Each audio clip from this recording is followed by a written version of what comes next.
Going over my experience going on Jubilee, and it has about 900,000 views, so that's awesome. Victoria, thank you for the confetti, and Elle, thank you so much for the subscription.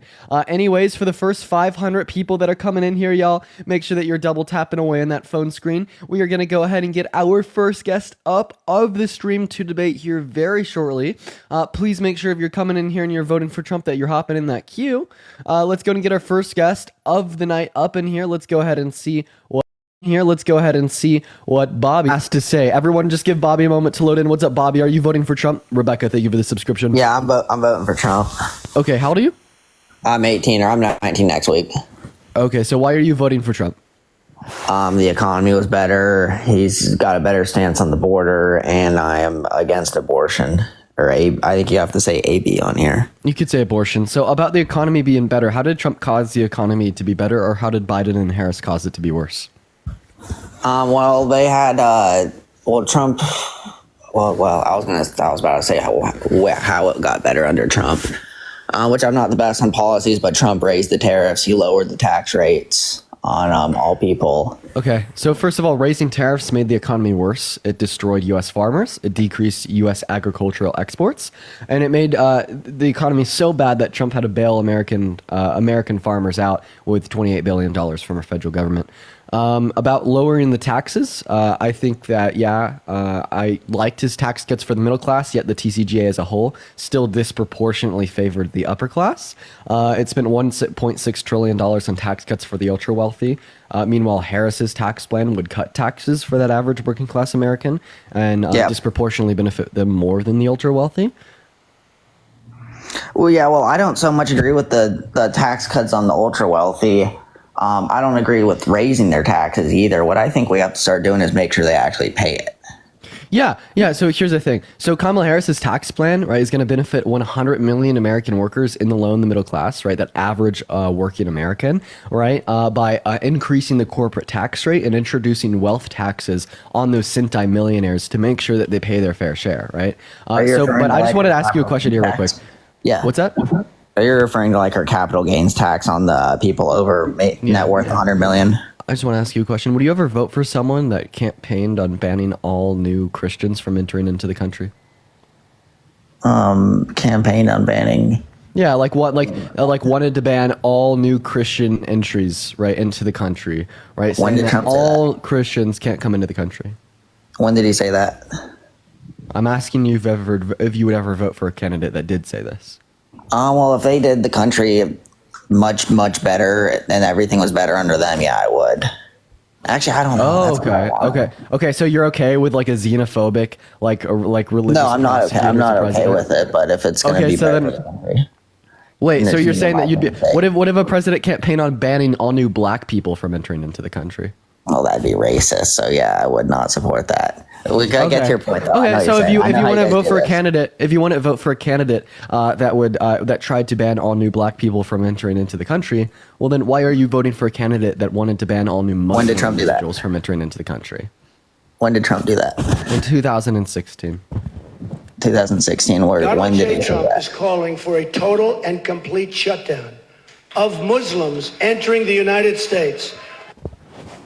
He said of Muslims, not black people or Christians. Yeah. So my question to you would be, if you want to vote for someone that wanted to ban all new black people from entering into the country, why would you vote for a candidate that wanted to ban all new Muslims from entering into the country? I'd like to hear the whole thing, like the more context. I'm sure there was some context behind it, but the reason that he's saying what context would justify it? Well, I don't know what context would justify it. That's why I would like to hear it. But I literally want you to come up with any context on the spot right now. Well, that's not my job. I'm not Trump. I'm not the one that said that. So I'm literally asking you to just create any hypothetical, imaginary fairy tale context to justify. I'm asking you for what he actually said. I just played you what he actually said. He wanted to ban all new Muslim people from entering into the country, right? And then you automatically turn around and say, oh, there must be context to justify this. And my response to that, hey, Bobby, shut up while the real man's talking. Thank you.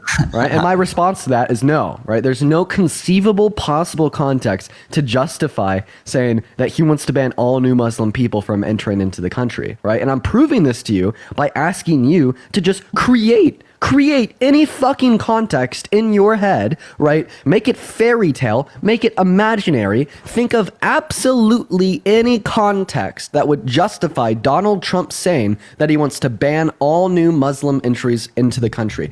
And the funny part is, you won't be able to think of any context to justify that. And that's why this is such an unjustifiable candidate to vote for. So my question will be once again, since you said you would never vote for someone that particularly said that he would ban all new black people from entering into the country, well then why would you vote for someone that said he wanted to ban all new Muslim people from entering into the country? Well, I am a Christian, and Christians, I wouldn't support that, nor the black, because the black is racist. But Muslims, the hard truth is they do have a past of terroristic attacks. But the only context I could think of. Wait. Okay, if Muslims have a past of terrorist attacks, so do Christians. Because we actually have higher rates of domestic terrorism committed at the hands of Christian white nationalists in comparison to Muslims. That's not true. I'd like to see a source for that. It absolutely is true, right? And your source could be, the FBI terror statistics. Can you pull it up, or do you want me to pull it up? Yeah, sure, of course. If you're right, I'll admit I was wrong there, but I don't. Christians do not do more terrorist attacks than Islamists. But I don't even like Trump as a person. I think Trump said some weird stuff, which I know if I bring it up, you're going to focus on. Wait. I have a question. So, would you say if you were alive in the year in the year 1950, right, that you would support Jim Crow law segregation simply because, like, the idea at the time was that black people are more violent than white people, therefore they should be segregated. The same way you're saying right now that Muslims are more violent than other people in the U.S., therefore they should be segregated. No, I would not, but that was completely different because they were. Oh, no. So it's actually not completely different at all, because in the same way, no, black people actually aren't more violent than white people. Muslims aren't more violent than Christians or any other person in America. Okay. Right. So the idea is that you're essentially fear mongering on the basis of everybody who would pertain to a religion, just like you, saying that they shouldn't be able to come into the country. So please tell me why it's justified for us to ban all new Muslims from coming into the country. I didn't justify it. Okay, so then you'd say that you wouldn't vote for Trump because he said that, right? Well, no, just because Trump, I was saying before you interrupted me, there's a lot of things that Trump said that I don't like. That he said some weird stuff. I know he said But you said you wouldn't vote for Trump if he wanted to ban all new black people from entering into the country. So why wouldn't you vote for? Why wouldn't you not hold that same energy referencing Muslim individuals? Black people don't have a terroristic tendencies. Wait, no. What reason do you have to believe that Muslims have a terroristic tendency? You piece of shit. I answered your question, and you won't. No. You won't play the whole video, Bobby. Because there's no additional context. He just said that he wanted to ban all new Muslim entries. Then play the whole video if there's no context. Explain to me what you mean when you said that Muslims have a terroristic tendency. There's who did 9/11? Who shot up the bar in Orlando? Okay, so if you could just name like one hate crime committed, should we ban all new white people because they have a domestic terroristic tendency? Right, every single school shooter that I could think of is white. Yeah, I know that's bad luck for us, but no. Should we ban all new white people? No, but then why should we ban all new Muslims? I also said I disagree with Trump there, so I don't. Wait, one second. If we shouldn't ban all new white people, then why shouldn't we ban all new Muslims? Okay, for the fifth time, I've told you I would not ban all new Muslims. Okay, so would you still vote for Trump? Would you still vote for Trump if he wanted to ban all new white people from entering into the country? I don't know. I don't think so. Okay, so then why would you vote for Trump if you wanted to ban? But then why didn't Trump forbid all Muslims to enter the country? Why did he never do that? Because it was unconstitutional, and then he just implemented like a travel ban. Did he try? Multiple countries, yeah, and then like he reduced himself down. When did he try to? 2016. I don't know the name of the executive order. Trump wasn't president in 2016. Sorry, 2017. So what ended up happening was he implemented a travel ban from particular countries that were disproportionately Islamic because he couldn't just implement a flat executive order banning all new entries from Muslims, as that would be religious prosecution. But I just wanted to clarify. You said that was during the war. That's when he started the war on ISIS. I'm sure that had a reason behind it, but I still don't agree with it. But I'm sure that had a reason behind it. Hey, Bobby, I'm just still waiting for you to answer my question. So you said that you wouldn't vote for Trump even if he supported a ban, on all new white people entering the country, even though that's a race, not a religion. Okay, but I'd say that prejudice towards race is synonymous to prejudice towards religion. Yeah, that's comparable. I agree. Right. So if you said that you wouldn't vote for Trump if you wanted to ban all new white people from entering into the country, well then you'd also not want to vote for Trump if you tried to ban all new Muslim people from entering into the country, right? Well, there's a difference when you're starting a war on a certain region when you're not starting a war on a whole race. So there is the context. That's where the context does matter. He started a war on ISIS and he completely ended ISIS, which stopped plenty of terrorist attacks, which was one of the best things Trump did as president. Okay, so I'm just still confused. So you're saying that it's actually justified to be xenophobic because he didn't like ISIS? But remember, Xenophobic's Christian, isn't it? we're already referencing here, Bobby, the fact that white people are predispositioned towards shooting up schools because every single school shooter that I could think of is white, right? So if once again, if your argument's being born out of your Islamophobia, right, with the idea that Muslims are more likely to commit terror attacks, which once again is false, right? You never the pulled up same- the source. You said you're going to pull up the source. Okay, Bobby, I'm just still waiting for you to respond to my question. I'm still waiting for you to pull up the source. I have responded to your question. I'm waiting. Bobby, for you I to pulled up the source I gave you the clip where Trump said that he wanted to ban all new Muslim entries. Then you said, "What's the context?" I never There asked must for be the some source. I asked justifying the source to the FBI. I asked you the FBI source that you. Okay, Bobby, you're being intentionally dense right now. Like, I just want to know why you're like, why are you xenophobic? Xenophobic. That's Christian, isn't it? What? No, xenophobic is like not liking people from your country, and like you're making the argument that you don't like Muslim individuals that aren't from your country. Well, like I said, I wouldn't agree with Trump for saying that, but the reason that he said it, I think, that's why I wanted to hear the first 30 and the last 30 seconds behind it, was because Trump was starting a war on ISIS at the time, and he didn't want. So why does starting a war on ISIS justify banning all new Muslims? Okay, so if we start a war on Japan and we stop a travel ban from Japan, is that racist? Wait, you're saying like stop a travel ban from individuals coming from Japan? First of all, ISIS isn't a country, and then second of all, not ISIS all is in Muslims those would hold to countries. Sharia ISIS law. is in those regions. ISIS is in those regions. So yeah, if we started a war on that region, and that's where the Muslims are from, then if we wanted to stop immigration, Wait, you from think there, that all Muslims are from one region? No, but the vast Okay, so majority. then why is banning all new Muslim entries? Why is banning all new Muslim entries? Well, then yeah, justified? I agree with you. I think he did it wrong. He should have banned from those regions. Yeah, I agree with you. Okay, dude. Yeah, like I don't know how you could. Yeah, so obviously you'd agree that no, it was wrong for Trump to say that he wanted to ban all new Muslim entries into our country. Thereby, this gives us good reason to vote for Harris, right? The one that's not a religious prosecutor, the one that's not a 34-count felon, right? Specifically, the also one that's doesn't not care a about the rapist, the one that's Constitution. not a sexist, the one that's not a racist, right? Also The doesn't one that. care about the Constitution. Oh wait, she doesn't care about the Constitution. Donald Trump wants to put people in jail for a year for burning the American flag, which the Supreme Court has ruled I is protected disagree under with First that, Amendment but- right to freedom of expression. I do have a question for you because I do disagree with that on what Trump says. But the is if you burn something in public, is that legal? Like I don't think that's legal. It is. It is legal to burn the American flag. It's protected under First Amendment right. No, to not freedom the of flag. Like expression. anything. Can I go start a fire on the sidewalk? I think that's what he means. Because Bobby does not comply with our community guidelines, this restriction will be removed once they're removed. Hey, Bobby, I just want to let you know that you're incredibly dense. I got to kick you here because you got me a live restriction. It is legal to burn the American flag, but once again, you completely pivot around my point there that you said Harris doesn't care about the Constitution. Meanwhile, Trump wants to institute 1 year in jail for people that burn the American flag, even though it's protected under the First you hear Amendment right me? to freedom of expression. All right, we're gonna move on to our next guest here, y'all. We got a restriction from Bobby. Let's go into what our next guest here has to say, y'all. Make sure that we're double tapping away on that screen, folks. If you're in the queue, make sure that you're voting for Trump. I'm still waking up. Stephanie, thank you so much for the $25 and the 41 cents on PayPal. That's incredibly kind of you, Stephanie. Thank you so much for the $25. Let's get some massive W's for Stephanie in the chat. Thank you so much. What's up, Kevy? Are you voting for Trump? All right. He's not there. We're going to move on to our next guest. Hop in that queue if you are voting for Trump, y'all. Hey, what's going on? Are you voting for Trump, Jeff? Yes. We talked like slightly before, but you dodged an abortion conversation, so I was just wondering why. Never dodge an abortion conversation. Yeah, I said I'm voting for Trump because I'm pro-life, and then you asked me some Do you think abortion is murder? Huh?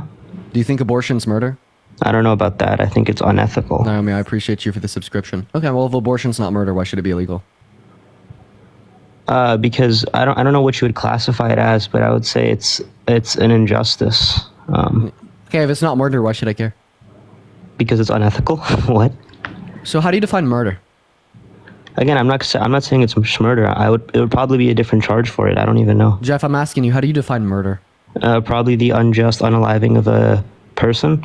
Okay, so abortion isn't the unjust termination of a human life? Well, I would say if you involve other variables such as the other person being dependent on your autonomy, I wouldn't say that's the best way to characterize it, no. Okay, well, if abortion isn't the unjust termination of a human life, why should I care? Because it's, I would say, unethical to unalive a person who has a right to your autonomy. So you just said that it's unethically unaliving a person. Wouldn't that mean that it's the unjust termination of a human life? No, because this has another factor of autonomy. So you're saying it's just termination of a human life and unjust termination of a human life simultaneously? No, I'm saying that there's another variable to consider here, which is why it's not schmurder. But Okay, why do you want to debate semantics? I So don't understand. if we're considering another, so what variable are we considering that means that, okay, in a nutshell, if it's not the unjust termination of a human life, what is it? It's unjustly unaliving a person who has a right to your autonomy. Okay, so then it is murder because your definition of murder was unjustly unaliving a person. Right, but if it's an autonomy issue, I wouldn't characterize it as that. I'm so confused. See, like, you were the guy that was saying like 30 seconds ago that I was dodging you on a abortion conversation. You're still dodging, right? Yes. You're arguing semantics right now. Jeff, with all due respect, you're in a fucking pretzel right now. So it's not murder, but so you define murder as the unjust termination of a person, and then you tell me that abortion is the unjust termination of a person, and then you tell me that abortion isn't murder. That's a contradiction. I would say, okay, I would redefine murder then. I would say schmurder is the unjust termination of a person who is not dependent on your autonomy. Okay, so if a mom, right, decapitates her newborn baby, she's not a murderer because the newborn was dependent upon her autonomy? Well, a newborn is only dependent on the mother's autonomy in the cabin analogy, right? In all scenarios. No, there's formula, there's always other alternatives.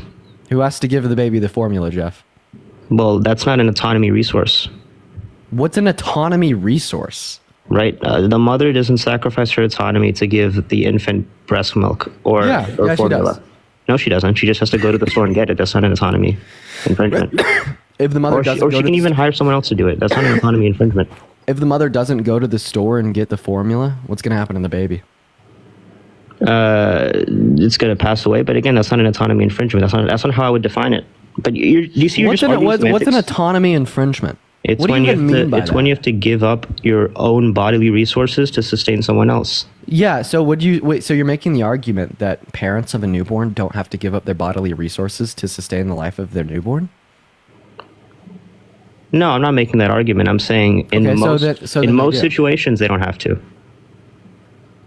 I'd completely disagree. I'd say Wait, in wait, hold on. essentially I all have a the question. situations, I have a question. Like the parent or caregiver, right, of a newborn would be giving up their resources to sustain their life, right? And the reason Well, that not I'd say bodily this resources. is because That's the distinction I'm making. I have a question. Hold on. what do you mean by bodily resource? Like breast milk, like Are you seriously the guy that said a minute and a half ago that I was dodging you on an abortion conversation? yeah, you still are dodging. What the fuck? You're making I'm so confused on what's going on right now. So Okay. I just want to clarify, based upon your definition of murder, if a mother is, with her newborn, we'll just use your example in a cabin in the middle of the woods, and the mother decapitates the newborn, she's not a murderer? I would say it would be a bad thing, but it wouldn't be under my definition of schmurder. I would say it's probably like manslaughter or some other charge in that area. I'm not sure. I'm not a lawyer, but again, this is just semantics. So that mother, let's just assume that she had 4 of her kids. Dean, out this there. is semantics. So no, this is what we call a reductio ad absurdism, buddy. So there's a mother with 5 of her children, right, specifically in the middle of the woods, and then she unalives them all. She shouldn't go to jail for life? She should. Okay, so then it's murder, right? Because we wouldn't No, say it's that something someone else. should go to jail. Dude, do you not Okay. get the Okay, so I mistake just you're want to make making sure. here? So if that mother's not a serial murderer, I mean, she's probably something else that's really bad. But not a Again, murderer. This is semantics. You're debating semantics. But I just want to no. It's called a reductio ad All right, absurdum. can you answer I my just wanna- questions now? No, you're dodging. So I just I've want to been answering your clarify. questions for So 30 I minutes. just want to clarify. You know what? Let's just say that there's a mother and a father in the middle of the woods with 25 of their kids. They slaughter them all. They're not murderers. If they're not dependent on their autonomy, They are. They are. Okay, if they're dependent on their autonomy, actually, I know an answer to this. My bad, I was glitching. So that would be if they let them die by not giving them their bodily resources, then it would be not murder. But if they like slaughter them, then it would be yes. Oh God, dude! I listen. Here's the thing. Here's the thing with some of these people. Yeah, so they're not murderers the same way Donald Trump isn't a rapist. Bro's wild. Remember, and that's the guy that I was dodging apparently. That's the guy I was dodging apparently. Oh man. Hey, what's up? Are you voting for Trump? Oh man, I did not know I clicked this. I'm just here to watch the show. No worries, Andrew. We're going to move on to our next guest here, y'all. Make sure if you're in the queue that you're voting for Trump. We're probably going to hit a little bit of a quick restart here soon. Also, Parker, thank you so much for that call out. I appreciate you for that. I'm going to do that on my laptop. That's a good idea. I think I can do that through my settings. We're going to move on to our next guest here, y'all. Everyone just give us a minute, y'all. I'm still kind of waking up today. I'm not going to lie, chat. I'm not like fully awoke yet. I'm still waking up. Hey, what's up, man? Bro, you talk about the Muslim ban. You're completely wrong about that. Oh, didn't you come up yesterday and say that Charlie Kirk ate me up? Bro, you know, I was the guy who made you laugh with the... Yeah, that guy's insane. We're going to move on to our next guest. And then also, while we're moving on to our next guest, I'm just not completely wrong about that. Maybe I'll have to play the clip. Hi, are you voting for Trump? Hey, yeah, hopefully. Okay, why so? Honestly, I think Donald Trump would be more respected internationally than Kamala Harris. I'm a little bit worried what would happen if the world leaders saw somebody as Kamala as our president. Yeah, so at a UN council, every single world leader laughed at Trump. Donald Trump is not respected internationally. He's actually laughed at.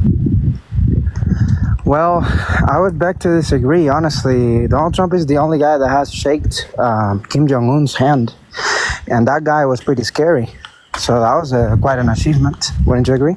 No, I actually don't think that was an achievement at all. He went to North Korea to sign a denuclearization agreement and didn't get it done, and then went right back to calling him Rocket Man, saying that his big red button was bigger than Kim Jong-un's. Other foreign world leaders don't respect Trump, and of course they're going to respect the intelligent woman that wants to fight to preserve our democracy and fight for the freedoms of all, in comparison to the rapist 34-count felon fraudster that tried to undermine our democracy in an attempt to rig the outcome of the 2020 election. Okay. Well, I can hear your argument. How do you feel about Putin's approval of Kamala? Putin doesn't approve of Kamala Harris. He has interfered with the 2016, 2020, and 2024 election, pushing pro-Kremlin, pro-Trump, pro-Republican propaganda. I think that the only reason Putin said that he endorses Kamala Harris is specifically because he knows that will have a bad optic in Western society, and he just wants to further increase Trump's chance at winning an election. I'm sorry, can you repeat that question? I heard a noise, I couldn't hear it. So I don't think that Putin endorses Kamala Harris. I think he was lying Okay. because he knew Yes, that I was a heard bad that. look. Okay. I know that he endorses Donald Trump because of his interference in the 2016, 2020, and 2024 election. Okay. I still think that Donald Trump will be more respected, especially when it comes to countries that have not developed socially as much as we have in the U.S., like, for example, China, North Korea. Those countries, like, a woman can only dream about being a president. Of course, I agree with a woman being able to do it, but I don't think the world is there yet. So you're saying that the world isn't going to respect her because she's a woman. So I just want to clarify, would you always vote for a man over a woman? No, not at all. Why would I? Wait, why? Because I thought you said that on the world stage, right, other world leaders respect men more than women. Well, the thing is, she is not a powerful woman. You know, she's been in power. With all due respect, you're just a flagrant, dumb misogynist if you think that Kamala Harris, standing in front of the world's largest military by far, the world's No, largest not at all. consumer base by far, the world's largest and I can't- most and best economy by far, and the world's largest GDP by far, will not be a powerful woman. Well, I don't take offense of your words because, of course, I'm not in any of that. I'm not a misogynist. I'm able to judge somebody without being a misogynist. That's the thing about you guys lefties, you know? You want to, like, control our freedom of speech to a point that if I say something you don't agree with, all of a sudden I'm a racist and a misogynist. So And that's who just wants to manipulation, who wants brother. to put people in jail for constitutionally protected speech and expressions? That's Donald Trump, buddy. He Donald said that he wants to Trump. put people in jail for burning the American flag when that's protected under the First Amendment right to freedom of expression. So why are you voting for a candidate that doesn't like Brother. freedom of speech? Are you really, well, wait a second. You're really arguing that the left is more pro freedom of speech than the right? Are you really? Yes, of Nah, course. man, you're Can you nuts. name me one proposed Crazy. policy of Kamala Harris's where she wants to put people in jail for a constitutionally protected form of speech? Well, brother, honestly, Kamala Harris, that's the thing. She doesn't have no policies at all. Diane, I appreciate you for the website? for the $10 on PayPal. She literally has her policies on her website. Go to kamalaharris.com/issues. She has more nuanced policy than Donald Trump. I would like you to respond to my question though, because that Okay, was a sure. bit- Go ahead. Go ahead. So, Yeah, so I'm gonna go and repeat my question. So Thank Donald you. Trump wants to put people in jail for constitutionally protected speech and expressions. Meanwhile, Kamala Harris does not. Okay, so she's more pro-constitution, more pro-freedom of speech than Donald Trump. so for you, like freedom of speech is being able to burn your flag. Yeah, What's yeah. the- what's Actually, the honor according in to the that? Supreme Court. Why would you want to do that in the first place? Motivations for wanting to engage in an action that's constitutionally protected is completely separate from the question on if it's constitutionally protected. The fact of the matter is, the Supreme Court has ruled that burning the American flag is protected under freedom of expression given the U.S. Constitution. Well, I agree that you should be able to do it, but honestly, I would think why would you want to do that in the first place, right? I mean, well, that's So- a categorically different question, right? So you just said that you agree that we should be able to do it. Trump Yeah. doesn't. Trump wants to send people to jail for a year for doing that. Meaning let me ask- that he let me wants ask to you a question. infringe upon our constitutionally protected rights. I hear you. I hear you. Let me ask you a quick question. Do you feel like you have to agree 100% with somebody before voting for that person? No, however, the argument that I'm making right now is the fact that you said it's the left that wants to infringe upon our free speech. It's the left that wants to infringe upon our constitutionally protected rights. Although, no, that's false. It's literally the right. Can But you I can name give you one of Kamala examples. Harris's proposed policies where she wants to put people in jail for constitutionally protected behavior? Right. Well, policies I cannot say because first of all, I'm sorry, I don't know about politics that much. I have seen a couple of, I've read about Kamala. I've seen all her speeches, even 2016. So I know a little bit. Not 2016, sorry, 2020. But anyhow, what I'm trying to say is perhaps Kamala's policies I don't know about, but as an American, we all have our interactions with the left and the right. And I can tell you, brother, like the left is all about censoring. Like if you see the social Then media, give me for an example- example of like the left wanting to put people in jail for a constitutionally protected behavior. Give me an example, bro. Oh, for example. Okay, sounds good. So, for example, if you misgender somebody, right? We've seen that in Canada, for example. If you misgender somebody, you can actually get fines and even have jail time. Just Wait, for in what misgender. state? Literally in what state in America can you go to jail for misgendering someone? That Name the can state, happen. name the name of the If policy. you- Where? Not What can yet. happen? Not yet, but if you continue to vote left, you're Oh, definitely- it might happen in the future. Okay, so can you name one Democrat politician that's campaigning on putting people in jail for misgendering individuals? Well, the first minister of Canada, you should look into him. Okay, no, we're talking about are you from Canada? I am not. No, not at the moment. I have friends who are living in Canada. And like, Okay, not- well, not we're myself. talking about U.S. politics. Okay, Name yes. one United States Democrat politician that wants to put people in jail for misgendering others. Bro, I don't know. All I know It's because is it doesn't just a common exist. sentiment. But it's a common sentiment in the left, though. It's just common sense. It's just common I've heard- sense. I've Donald heard Trump wants to people- put people in jail. Name one Democrat that wants to put people in jail, little bro. I've heard people from the left saying, "Hey, Trump supporters should die, and a lot of these things, and they feel really, really good about saying. What does these this things. have to do with the platform of the right wanting to infringe upon people's constitutionally protected rights more so than the platform of the left? We could also talk about how Trump called for the Okay. termination of the U.S. Constitution. I can When has give you an Kamala Harris example. called for the termination of the U.S. I Constitution? thought about an example. You want me to give you an example? I'm definitely not prepared as you are, but I read this new recently that happened. Facebook, Mark Zuckerberg, Facebook CEO Mark Zuckerberg came out, and you're probably aware of this. He was actually confessing that the Biden-Harris administration was actually controlling the type of post that could be made during that time. Actually, So false. actively. No, they made suggestions. Oh, okay. So when you to- have that level of power, a suggestion is pretty much a threat. No, you know? not at all. Not at Oh, all. no, The not at White House all. clarified on that. Yeah, so All right. suggesting to private social media platforms that they change their terms of service to account for harmful misinformation that leads to unnecessary deaths is actually not putting the Constitution on the line or in jeopardy in the slightest. Like private businesses have private rules and regulations that they serve business to. For instance, on my live, if you slur, I kick you. Just like on Mark Zuckerberg's platform, if you spread misinformation about COVID that causes unnecessary deaths, you get censored, right? That doesn't put your constitutionally protected behaviors on the line. But more so, the cherry on top is the fact this didn't threaten anyone with jail time. Okay. Meanwhile, Trump is threatening people with jail time for constitutionally protected behavior. It's uncomparable, little bro. Yeah, that part of it, you got me. I don't agree with that. Let me ask you about something, since you're so compelling. I want to ask you what- about something. Sure, I just wanted to learn about your view, but go ahead. Okay, yeah. Would you still vote for Trump if in 2016 he said that he wanted to ban all new Christians from entering into the country? Ban all new Christians from entering. I would like to get some sources on that, brother. I haven't heard I that. said if Trump said that he wanted to ban all new Christians from entering into the country, would you still vote for him?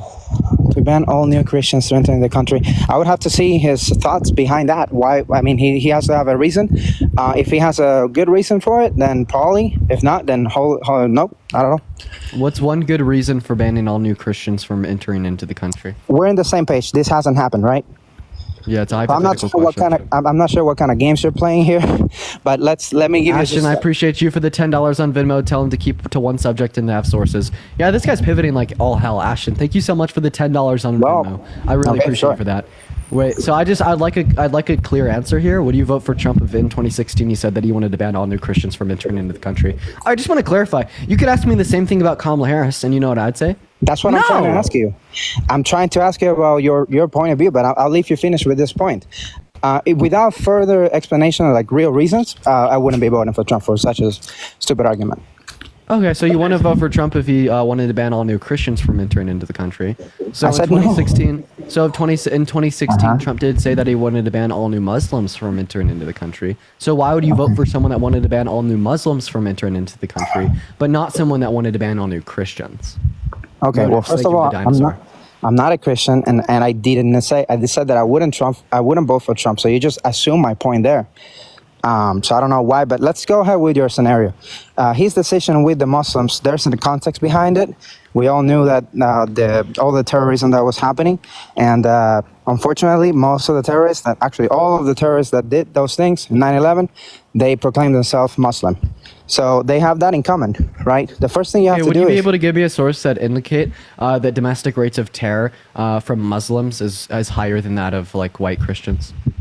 Sure, I can. So let's go ahead and back in time and see how many terrorist events have happened in America since, I don't know, let's say 2010. How many terrorist situations have happened? That's not a source, bro. Give me a source. It's not a source, but what I'm trying to say is Okay, so the you don't have a 9/11 source. event that happened, Hamas, ISIS, all these organizations that have been causing problems in the world, guess what they all share in common? Islam. I'm asking you to give me a Alright. source that domestic terror attacks are disproportionately more likely Haven't to be those committed things by happen? Muslim compared to a Christian. So what do you want, a website or a document? Yeah, I want a source. Okay. Well, listen, I can look for that, but this doesn't make any sense. Yeah. You're not. You're, So you're let's not get a source. addressing- Trust me, bro, in the You're comments not addressing section. me.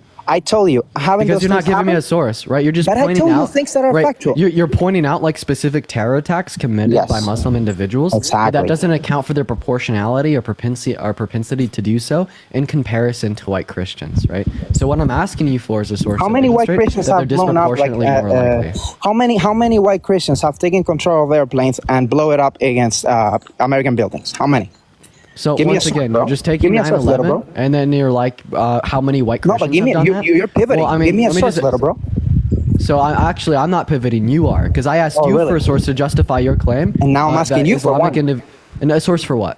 Your claim, you just made a claim. You said that Americans, there's no explanation for Americans to do the same level of crimes that Muslims. So I'm asking you, give me a source that proves. Okay, so you're just asking me to prove the negation of your claim to be true. Wait, if I have the burden of But proof it's the because truth. I'm saying that your claim is false. I'm sorry, this Wait, is can just- Hey, 1 second. Go So ahead. you're saying that I have the burden of proof because I'm saying your claim is false. No. Okay, so if that's the case, right? Well, I'm not voting for Trump because last night he raped a little girl. But there's actually factual events behind it. So you're just claiming. But I'm telling you. Wait, about 1 second. real 1 second. I'm not evidence. voting for Trump because last night he raped a little girl. Yes, that's actually unlike what I'm saying. That's not true because I'm giving you Wait, facts. you're saying that it's not true Trump raped a little girl last night? Give me a source. Well, give See me. what a I source. mean? See what I mean? yes, I see what the you way mean. that the way that we operate here, right, is when you make a positive Mm-hmm. claim, you have the burden of proof to justify as being correct. So Okay. very similarly, you made the positive claim that Muslim individuals are disproportionately more likely to commit domestic acts of terror than white Yes. Christians on U.S. soil. So I'm still gonna have you provide me a source for that. I can put up a document and show you, man, because the facts are. out there. give me a. Well, I'll have to come up with that. I'll have to create it for you. But ISIS, Okay, so give me your source, bro. Hamas, 9/11. That's not a they source. all Once again, share- just pointing out specific but they acts are- of terror unlike doesn't what you're dis. saying. One second. I'm gonna say this one But last you need time to for let you. me- I'm gonna okay. say this literally one last time for you. Okay, go right? ahead, Pointing man. out Go ahead. specific acts of terrors, right, committed by Muslim individuals doesn't justify the claim that they're disproportionately more likely to do so. Okay, like for Mm-hmm. instance, this was the same exact argument of white supremacists during the time of Jim Crow law era segregation. They'd point Uh-huh. out specific like acts of terror as committed by black individuals to justify their claim that black people are more aggressive than white people, which led to them being segregated from quote unquote white spaces, just like you're attempting to do with Muslim individuals right now. No, Right? but I'm so not. once again, I'm You're asking putting for words you. in my mouth. Listen. No, not listen. at all. I Not wanna at all. go I back need a to- source. But I need to explain myself because you're literally putting words in my mouth. I'm saying you brought up this case in the first place. You told me, Alicia, would thank you you for the vote for $5 Trump? on Venmo for Trust Me Bro Inc. Thank you for the $5, Alicia. Thank you so much. I'll be quick about this, okay? You just brought up that argument about, hey, would you vote for Trump in 2016 when he said this, right? That's what you're saying. I never argued that you should stop Muslims from coming to the U.S. in the first place, right? You're making me debate specific scenarios instead of holding a conversation. And I understand that a debate has a specific structure, but if I ask you to show me evidence that white Christians have caused, terrorist events just like Muslims have, and you say, well, it's a burden of proof on you. Yes, it is. But as a conversation, wouldn't you be able to give me an example if that's a belief that you hold? Okay, so man, once again, you have the burden of proof. You have to provide. I do. So you won't talk about it. So why are you Well, acting yeah, like a because I'm politician? gonna- Aren't because you a I'm human gonna- being? Are you not able because to I'm- answer a question? Because I'm going to hold you to justifying your claim. But I gave you, like, listen, my justification is not valid to you, but it's actual real organizations that commit terrorists and they talk about Americans, say, hey, death to America. Justin, thank you can for see the the $3 videos. on Venmo. I appreciate You can see the it a lot. videos, right? And all those Yeah. people happen to be Muslim. So if Trump made a I've decision gone to over. I've limit, gone over this. I've gone over this 4 times. I'm gonna kick you if you do not hear me for the last time. Okay. I just want to clarify. This is the last time I will go over this. If you are too dense we're gonna move on. to listen to me, you will be removed from the live. So pointing out Your show. specific acts of terror being committed by Muslim individuals does not justify the claim that therefore Muslim individuals are disproportionately more likely to commit acts of terror than other sects of individuals in America. Okay? Right? Because you'd have to provide me with a specific source to show that they're disproportionately more likely. Yes, I agree. Next time, I'll probably prepare something, and next time I'll ask to join and bring you some information, right? So you don't have a source. Okay, bye, bro. Listen, why don't you talk about why you're willing to vote for Kamala? That's what I want to hear, really. Okay. So you completely that's the question I because she has wanted to better ask you. because she has better character and she has better policy. Better Right, she's number character, 30 isn't that it? Better Isn't character, that- better policy. But that depends on the person, though, right? For you, it's better character, but for me, it can be worse. So what type of point is that? It's a weak Yeah, point. right sure. there. So I just want to clarify. So what has Kamala Harris done that's worse than 34 felonies, raping a woman, sexualizing a little Listen, girl? boasting what about is she gun- going to do? Do you mind if I What- speak here real quick? What is she going to do in America? I need you. I need Give me, you to give me allow me to your speak. favorite. Give me your favorite policy. that she's What gonna I'm not going to allow you to do is just like ragdoll me around and do. try I mean, to you're pivot trying to and kick change me out, and you topics. haven't talked your points.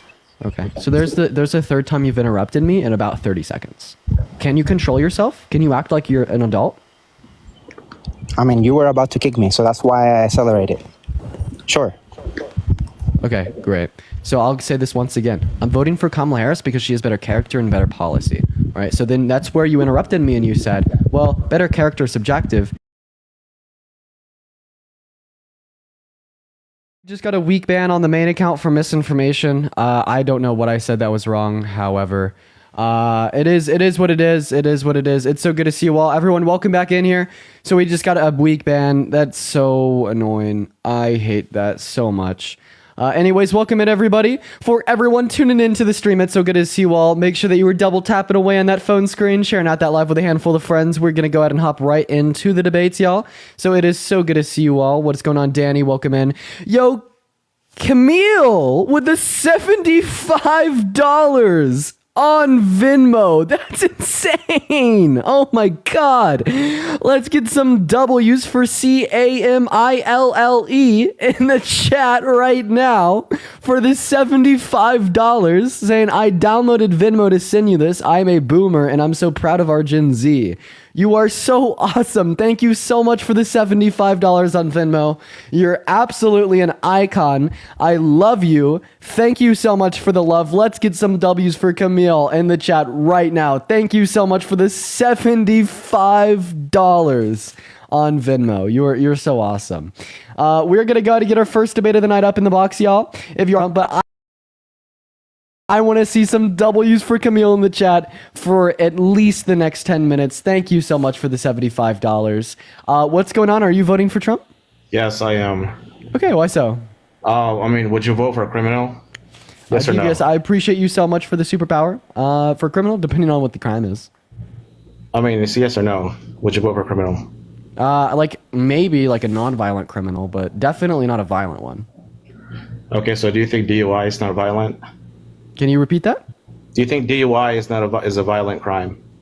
I'd say that a DUI can be a violent crime. Like it's pretty reckless. I'd say that's like a very reckless crime. Right. So I mean, if you're voting for Kamala, you're voting for a criminal, Tim Walz, who was convicted for DUI, right? Yeah, I'll take Tim Walz with the DUI over Donald Trump with the grape. Yeah, How about but grape. So tell me the criminal case that he's been convicted of grape. So he was held liable in a civil court. He was not criminally convicted. So if someone has been criminally liable in court, does that make it a fact that he actually did it? Yeah. I'd say the fact that Trump was held liable for the violent sexual abuse of E. Jean Carroll. So it is a fact does that he make it a raped fact somebody, that right? Trump is a rapist. And what I'd ask you here as well, I'd say that it was proved with the evidence submitted in the court that it was clear beyond a reasonable shadow of a doubt that Trump had raped E. Jean Carroll. And if you disagree with me here, well, then I just merely ask you, what is your reasonable doubt to the evidence submitted to the court? Well, everything about it. It's a case without evidence. Okay, and Can you name one piece of evidence submitted to the court? Just her words. Okay, so testimony, you mean? So testimony is going to be in every single court. What's a piece of evidence apart from her testimony? That's really it. There's no police report. There's no surveillance footage. No DNA confirmation. Okay, so it wasn't just her. testimony. One moment. So it wasn't just her testimony. So what I'd say here is you're seemingly ignorant to the facts of the court case. And if you're gonna make a judgment that this court ruled incorrectly, well, you'll at least need to know the evidence that she submitted to the court. But obviously you don't know that, so you're just being overwhelmed by your own political bias, and you really can't see past the partisan politics that are shoved down your throat on Truth Social and Twitter. Do you know how a criminal, how somebody is civilly liable for something? A jury, right? A jury, right? Yes, so sir. can a jury be wrong? A jury can be wrong. However, a jury was not wrong in this instance. Oh, so he actually did it, right? Is that what you're saying? Yeah, because yeah. the jury said that he did it. Well, he did it because a jury judged on the basis of a preponderance of evidence that he was guilty. And given the evidence that was submitted in the trial, we'd say it's clear beyond a reasonable shadow of a doubt that Trump is a rapist. The question I'd ask you here was, well, if a jury could be wrong, this would seemingly apply to a criminal court as well. So would you still vote for Trump if he was criminally convicted on child rape? I would, because that doesn't, because so if someone's been criminally, so if someone's, so Oh that's my like saying, God. if I Oh get my 12 people, God. You'd if I still get a group vote, of people to say you're a you'd woman, st- doesn't mean you're a woman. Oh my God. You would vote for Trump if he was criminally convicted of raping a kid? Right, but what I'm saying is that there's the juries Holy are shit. always wrong, sometimes wrong. So that's Dude, like me saying if this I get is a the group of issue. people to say you're a woman, does that mean you're a woman? This is the fucking issue with this generation, folks. So let's imagine that you had a So 7-year-old. sham trials don't count. I just want to say that. Hey, Purple J. So let's just imagine that you had a 7-year-old daughter, okay? And you had a babysitter for your 7-year-old daughter, but you figured out one day that this babysitter had been criminally convicted of raping someone else's 7-year-old daughter. Would you still let them babysit your kid? Absolutely, because I know Trump didn't do it, and I know if he really didn't do it, I know he didn't do it. What? You just said absolutely? Yeah, Okay. because if he didn't do it, Hey, Purple J, 1 second. Like, dude, this is why the Trump supporters are never beating the allegations. Trump This has is- never. Hey, Purple J, shut your trap. This is why the Trump supporters are literally never beating the allegations of being fucking weirdos. Okay, I just want to make that respond to so real quick? incredibly clear. So he did not essay anybody. He did not grape anybody. He did not do a business fraud. All right, those are made up cases. All right, and you know what I'm saying? Like I can get a group of people to say that you're a woman. Does that mean you're a woman? No. So a person or a group of people cannot turn something into a fact. You know what I'm saying? That's just an assumption. So he didn't do it. But the I'd actually difference say here- that you're making the assumption. You're making the assumption that it was a sham trial while not knowing the evidence she submitted to the court to prove him guilty of rape. Like, how do you know that the jury ruled incorrectly, given the fact that you don't know the evidence she submitted to the court that led the jury to its ruling? Well, I just told you the evidence was her words, and name me one other evidence other than her words. Yeah. So we had medical records from the 1990s indicating, all right, that it had been reported that she was raped by an individual by the name of Donald J. Trump, alongside the testimony of 7 others, right? Like, you understand that there was evidence submitted apart from her testimony. And I guess what I'd be saying here is, well, you didn't know any of that, okay? You didn't know any of the evidence submitted to the court. So the question I just really want you to answer, that you seemingly have been pivoting around since our conversation started here, was how do you know that the jury ruled incorrectly and that the court was a sham, while not knowing the evidence she submitted to the court, the evidence she submitted to the jury that led them to their ruling? Well, what I know for a fact that If you there won't is answer this no- question, I'm going to move on. I told you that there is no. How I know it's a sham trial? You know how I know it's a sham trial? Because one, there is no substantial evidence, and the judge, the jury, and the prosecutor was in on it. They're all Democrats. Okay, yeah. So if Donald Trump was convicted of child rape in a court with the same judge and jurors, you'd still vote for him? Yes, if he didn't do it. Just because you've been Jesus convicted in the Christ. court doesn't mean you actually did the crime. You know that. Jesus Christ. See, that's just the sad reality of it, chat. That's just the sad reality of it, chat. That's how far gone our society is. You know, conspiracy theorists are nuts. Devious, I appreciate you for the duck. It's so sad, guys. What's up? Evan? Are you voting- hey, what's up? Are you voting for Trump? Okay, Evidence man. leaving. Welcome back. Hi, are you voting for Trump? Yeah, Dean, we already went over this. Okay, appreciate you for coming up, man. I'm just looking to talk to people that I haven't already spoken to. Thank you so much for coming up. For the 1.9 thousand people in the live, make sure that you're double tapping away on that phone screen. Hey, what's up? Are you voting for Trump? Yes, I am. How old are you? I'm 20. Okay, so why are you voting for Trump? So I'm voting for him just because, well, for one, I was raised in a conservative family, but now that I've looked at it just from like a biblical standpoint, my stance on abortion, and then on top of that, I just think he's the better candidate. Okay, so the Bible, you think the Bible says abortion bad, therefore you want to vote for legislation that outlaws abortion. So white supremacists 250 years ago used Leviticus, a book in the Bible, to justify enslaving black people, and that was their moral foundation for taking rights away from black people. So the question I'd ask you here is, what is the logical distinction between you and a white supremacist, in the sense that the white supremacists wanted to take away rights from black people because the Bible said so, and you wanted to take rights away from women because the Bible says so. For sure. So I think the difference there would be the interpretation used. I think when it comes back to slavery and the interpretation on the Bible was just completely off and wrong. I think morality is involved in that. Times have changed. I mean, I just don't think the two correlate personally. Okay, so you're saying that they had a false interpretation of the text. Well, I mean, we have direct text in Leviticus 25 verses 44 through 46 where God says that you could own slaves. What direct text do we have that says abortion is immoral? And what direct text is that? Like, if you don't mind Leviticus quoting 25 it. verses 44 through 46. God says, your male and your female slaves shall come from the nations around you, and you may own them as slaves. You may also bequeath some of the temporary residents living amongst you and the members of their clan born in your country, and you may make them property for life. You may also bequeath them to your children as inherited property. So what direct text of the Bible says that abortion is immoral? Let me see. Hold on.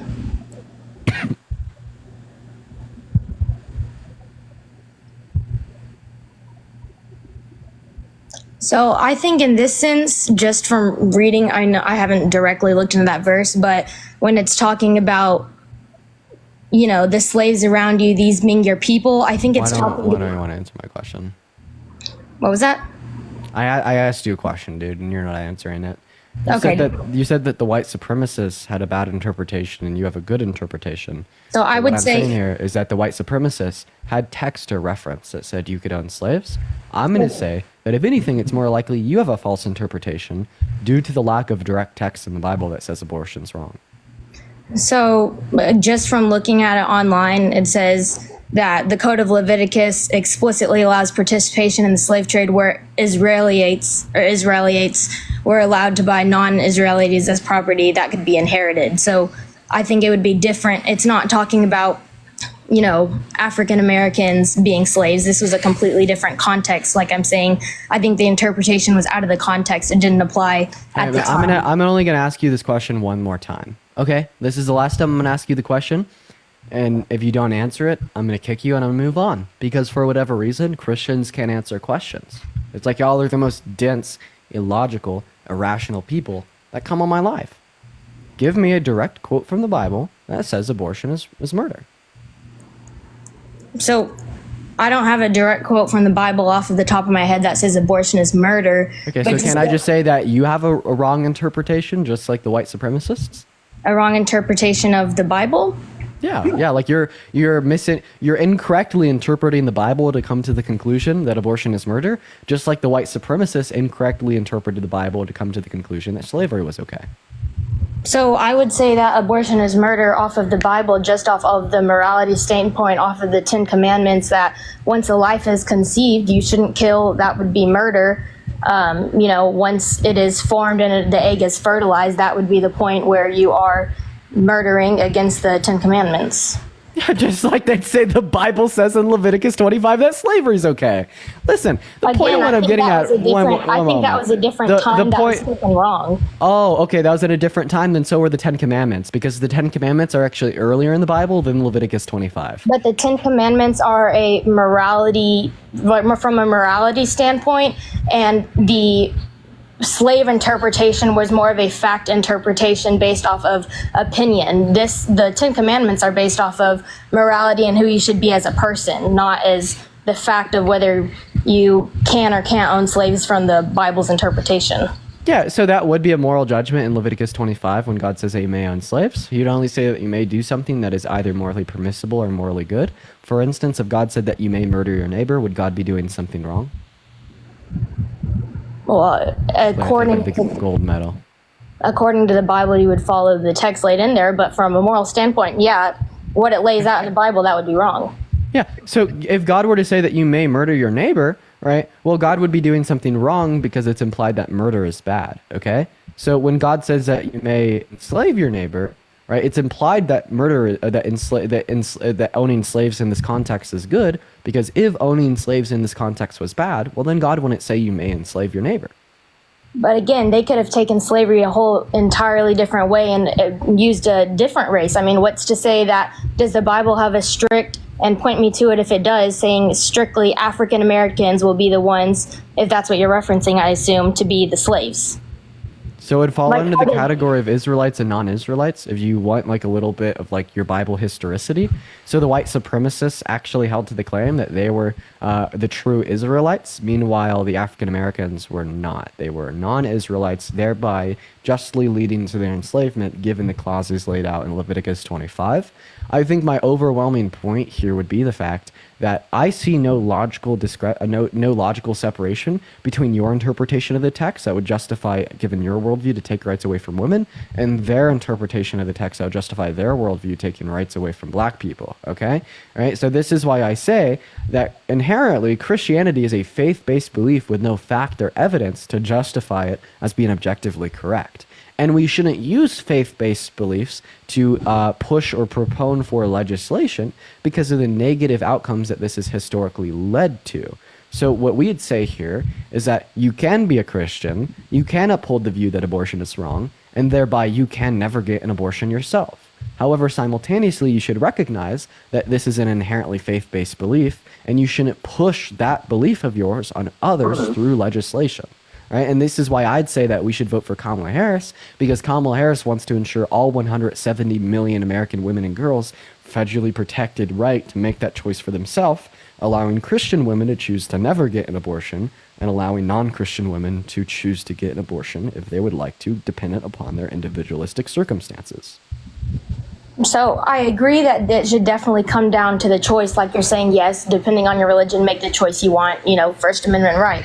But I think it also comes down again to the point of just what your belief is. Like you said, religion is based on faith. So a lot of people, like when I say it's based off of morality, do make their decisions. They lead their life through faith, and that's what their beliefs and, in the end, who they vote for is based off of. That is what the country is ran off of.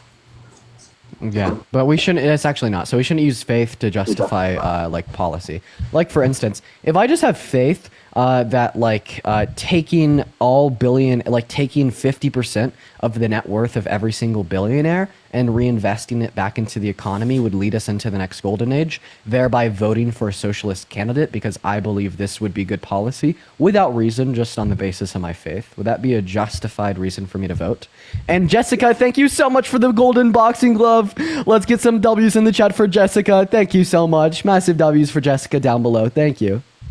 Well, I guess just for me to understand your position more, in your mind, would you have any restrictions at all on abortion? So we could talk about my position on abortion, but first I would like you to answer my question, right? So when I'm evaluating policy for its perceived efficacy, what should I do? Should I just have faith that this outcome will occur because I want it to without reason, evidence, or logic? Or should I actually use reason, evidence, and logic to lead to a justified conclusion on what beliefs I should hold? Should I hold to the belief that trickle-down economics are bad because, I just have faith that they are? Or should I hold to the belief that trickle-down economics are bad because since the 80s when it was introduced, it led to a stagnation in worker wages with an increase in worker productivity, thus giving me good reason to hold to that position?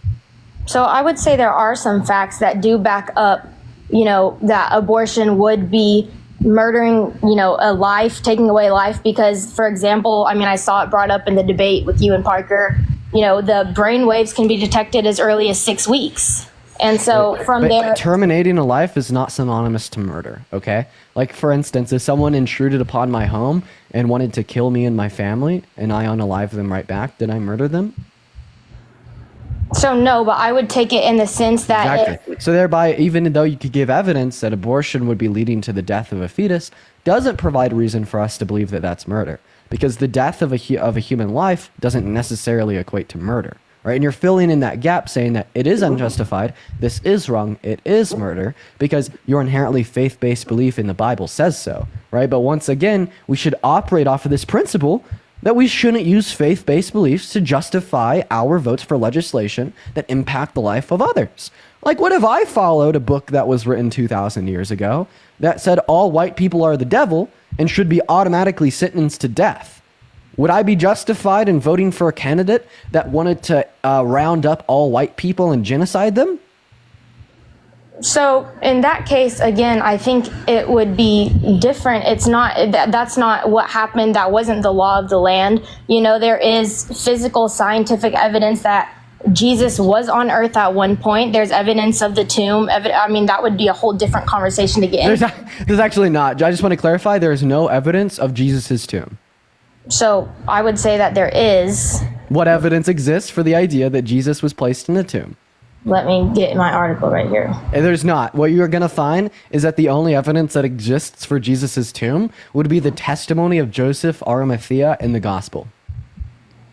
It's like the gospel is the evidence for the gospel, according to the Christian worldview. Like Christianity is just an inherently faith-based belief with a lot of logical issues. Right? I could lay them out, but that's just going to be a whole different live that we'll do after the election. I just would hope that you would accept my premise here that Christianity is inherently faith-based. We have no rational evidence to suggest that Jesus Christ was of a divine nature or the Son of God in the slightest. We have no reason to believe that the resurrection occurred or that he committed any miracles. And we have no reason to believe that the historical texts accounted for inside of the Bible, both the New Testament and Old, would align with reality. It's all in your mind. But I'm not here to tell you that Christianity is false. You could be a Christian. You could have that hope. You could dream of everlasting life. I'm not going to tell you to be atheist as long as you hold to your Christianity in private and you don't push that onto other people and infringe upon their legal rights and opportunities and access to self-care. Okay, so I think we just disagree on this point. We can either keep talking about it if you want to, I'm open to, or if you want to move on to the trial with Jean Carroll, if you want to talk about that. I've heard you talk about it on here a little bit. Oh, sure. Yeah, sure. There's other things that we could talk about here that would give you reason not to vote for Trump as a Christian. So, I mean, as we touched on earlier, there isn't a single passage in the Christian Bible that would make it explicitly clear that abortion's murder. But I could think of at least 15 or 20 that would make it explicitly clear that you should provide to those in which are needy, okay? All right, like for instance, in John, Jesus talks about how a rich man is just as likely to enter into the kingdom of heaven as a camel is to pass through the eye of a needle. It's a constant theme throughout the gospel and Jesus' teaching that we are to provide for the poor, we are to provide for the needy, you are to sell your possessions and give them to the needy and follow the life of God, all right? And what platform today is supporting legislation to make the low and the middle class better off? And what platform today is supporting legislation to make the low and the middle class worse off while benefiting the rich man? So is that what you're wanting? Are you not wanting to talk about the trial, or? I mean, we could talk about the fact that you're voting for a rapist, sexist, dictator, and day one fascist. That's also a 34-count felon, a religious prosecutor as well. We could talk about all those things. Like, yeah, this is the least holy guy ever. Like, you know, is he going to die, raised from the dead 3 days later and bang another porn star, you know? Something else we could talk about is the fact that in the gospel, what does Jesus do? He invites the tax collector, he invites the leopard, he invites someone that had been infested by a demon to come to sit down at the table and eat with him. Okay, right? You're supposed to invite people with different beliefs to sit down with you at the dining table. That's what Jesus did. What did Trump do? He tried to ban all Muslim people from entering into our country because they had different beliefs. Would Jesus turn a Muslim around at the dinner table? No. So why should Trump? He's not a man of God. So what question are you leading to? You could answer anything. You could respond to my argument that Trump isn't a man of God because he doesn't care about the low and the middle class and only pushes legislation that benefits rich people while putting the low and the middle class on the line. You could respond to my question that Trump isn't a man of God because he's a rapist, sexist, racist that's cheated on all three of his wives, one with a Peace Star. You could respond to my claim that Trump's not a man of God because he loves segregation. Jesus never loved segregation. There's a lot that you could respond here to, honestly. You get a pick. So I would say that in regards to Trump's morality, who he as a person, first I would like to say yes. I think that he says outlandish statements. He does say lies, but I also say to that statement that every single politician lies. I'm sure I could pull up the same thing where every single president on footage, that has video, has said some kind of lie. Aside from his behavior and how he shouldn't say certain things in the, tone he does, I would say that as far as the trial, Maddie, thank you for the $10 on Venmo for doing the Lord's work. W's for Maddie in the comment section. Thank you so much for the $10. I think being civilly held liable for something, again, by a preponderance of evidence is a big difference than being beyond a reasonable doubt in a criminal trial.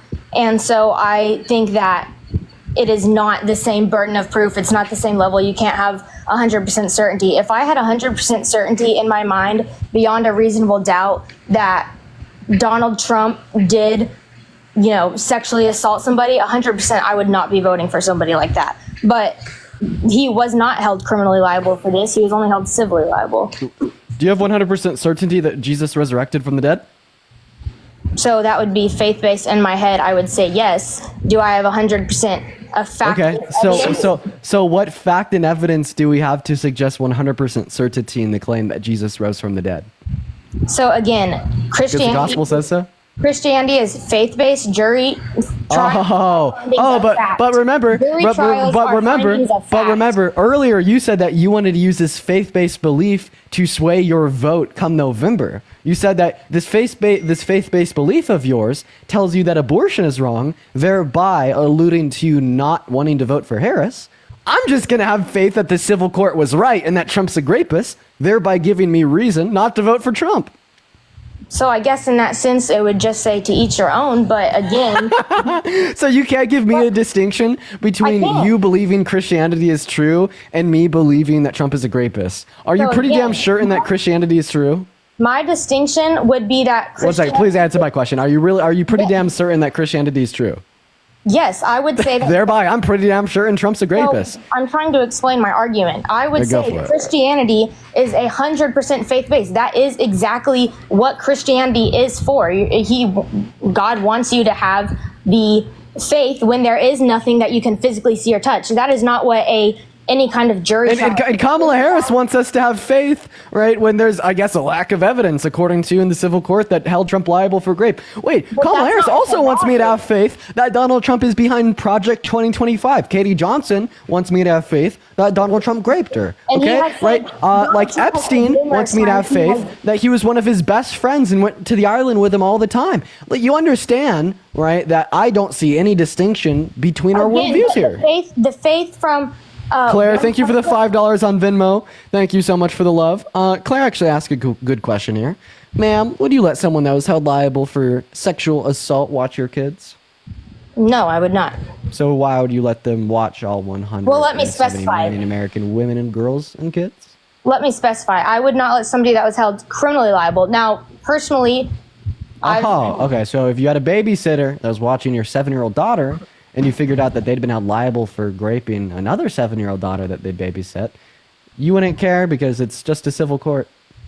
So I probably wouldn't even look at that as an option because I wouldn't have that, I guess, around me, but that would be in a different sense if I wouldn't look into the facts. It's different when it's a presidential candidate that is running a country, not in my house with my kids. And again, it would be different. I wouldn't, with Trump's case, considering you're looking into it to see if he can lead our country or not, I'm really looking into the facts and seeing what happened. You want to know something hilarious? Go ahead. You don't know one piece of evidence that the victim submitted to the court to prove that Trump had raped her, yet you deny her experiences. So I know a few pieces of evidence. I mean, there was testimony. Testimony is in every single civil and criminal court case. There was a photograph. There was a photograph of the two together. That wasn't submitted as evidence to prove that Trump had raped her. There was some medical records that there was an alleged assault, but there was no DNA. There was the whole dress thing. But again, everyone says, oh, well, Trump wouldn't submit his DNA. Trump wouldn't submit his DNA. For one, any lawyer would advise their client to not submit DNA, and then actually that's not true. I had a lawyer up on my live literally last night that said the opposite. Okay, so say that you did tell your client. Ashton, thank you so much for the $5 on Venmo. I really appreciate you. Thank you so much for the love. W's in the chat for Ashton. Thank you for the $5, and Ethan, thank you for the $1. So if Trump had been around this girl, obviously he has been because they're photographed together, then you would not go and submit your evidence knowing that the DNA on the dress could have your hand around it from if you were taking a picture with her, putting your arm around her. It could be from a handshake that she wiped on her dress. I mean, it would not be the smart move to do. Trump's lawyers would not put him to that test knowing that there's other ways just besides. You're actually giving yourself a lot of good reason to believe E. Jean Carroll here. Trump testified that he had never met her. So Trump didn't testify that he had never met her. He did. That's not what I saw. Yeah. Trump said that he had never met E. Jean Carroll, had no clue who she was, no clue. Is that So what you're he said? already Is calling that Trump a what he liar said? Is that what he said on the news or in the trial? in the trial. Under deposition, he said that he had never met E. Jean Carroll and had no clue who she was. So can you point me to an article that says that? Yeah, sure. One moment. In the meantime, guys, make sure that we're double tapping away on that phone screen.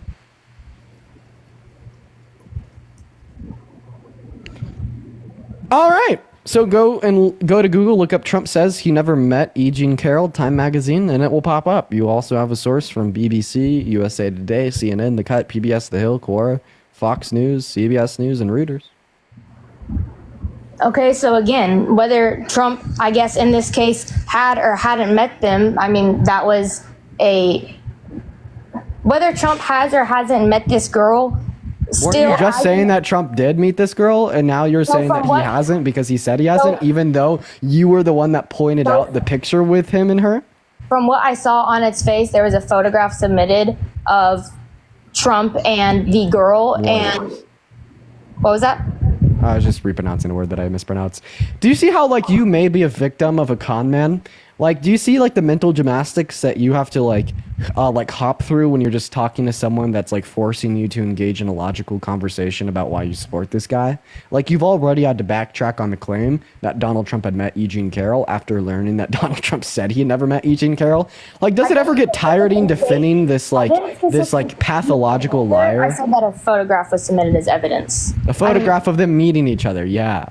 I said just a photograph of them. Jason, which means they met each other, which means Trump was lying. Jason, thank you for the $20 on Venmo for keep doing God's work. I appreciate you for the love, Jason. Let's get some W's in the comment section for Jason. I really appreciate you for the love. Massive W's for Jason down below. Thank you so much for the $20 on Venmo. You're awesome. All right, so to any other point or... Oh, God, we could go over whatever. What's one policy that Trump passed while he was president last time that you liked?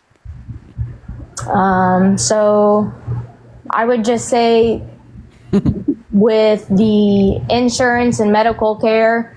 Oh, yeah? What did he do for insurance and medical care? What did he do? What did he do for insurance and medical care? Well, I guess I should say government insurance as opposed to private insurance. Okay, so what's the name of the policy that government insurance as opposed to private insurance? I don't even know what that means. I really don't even know what that means. I'm just gonna ask you for the name of a policy. Are you talking about like the healthcare plan that he has concepts for after 8 years? Concepts of planning a plan to plan a plan to plan the plan for the concepts of the plan. That one. Right. So I wouldn't know I'd have to look it up to know the exact. I mean, I know you have a computer pulled up with stuff on it. I don't. I only reference my computer when people ask for a source. I just sit here. Right. I'm just saying I don't have sources memorized off the top of my head. No sources at all. So I just want to clarify. You don't know one thing Trump did for America while he was president last time. You seemingly just. Things. I mean, he, for one, helping with immigration and the border. I mean, trying to implement things to stop, illegal immigration and What's helping. one policy Trump passed for the border? Are you asking for like a specific name? I mean, again, I wouldn't know. It's because he didn't. Like, did he try to get Congress together for border legislation and failed every time? Like, he wanted them to pass the border wall. They didn't because he was just that bad of a leader. He couldn't get Congress together. So he had to misappropriate DOD funds to build less than 50 miles. All of his policy on the border was terrible, honestly. We only saw a year-by-year increase until COVID hit and Title 42 was implemented under his presidency. But of course, he wants to take that and champion around and parade as if it's like his greatest achievement ever. But then while Biden and Harris are in office, he wants to torpedo a bipartisan border bill so the Democrats don't look as good as he did. You know what I mean? Right. And I would just say a lot of things in Trump's presidency that he originally said he wanted to accomplish, and a lot of people say that he didn't. Some of the things that he didn't get the chance to fully accomplish or start would definitely be affected because of COVID. And the same way I'll acknowledge that the Biden administration got left with some. COVID was the only reason that the border crossings were low under his presidency.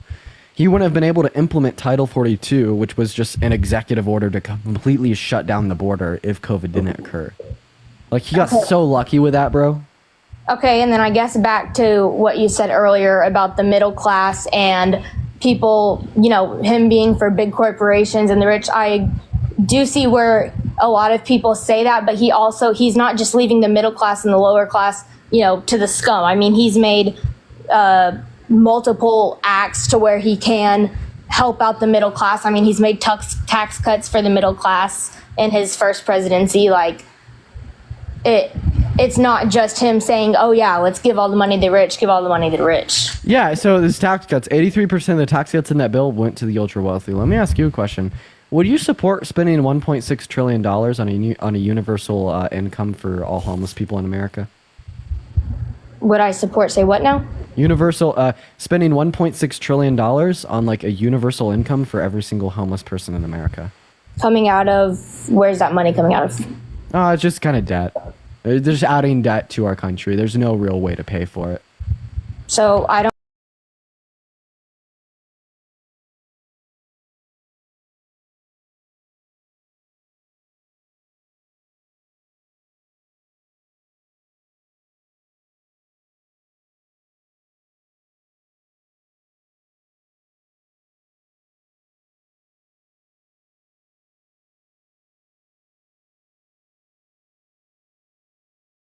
That's for them.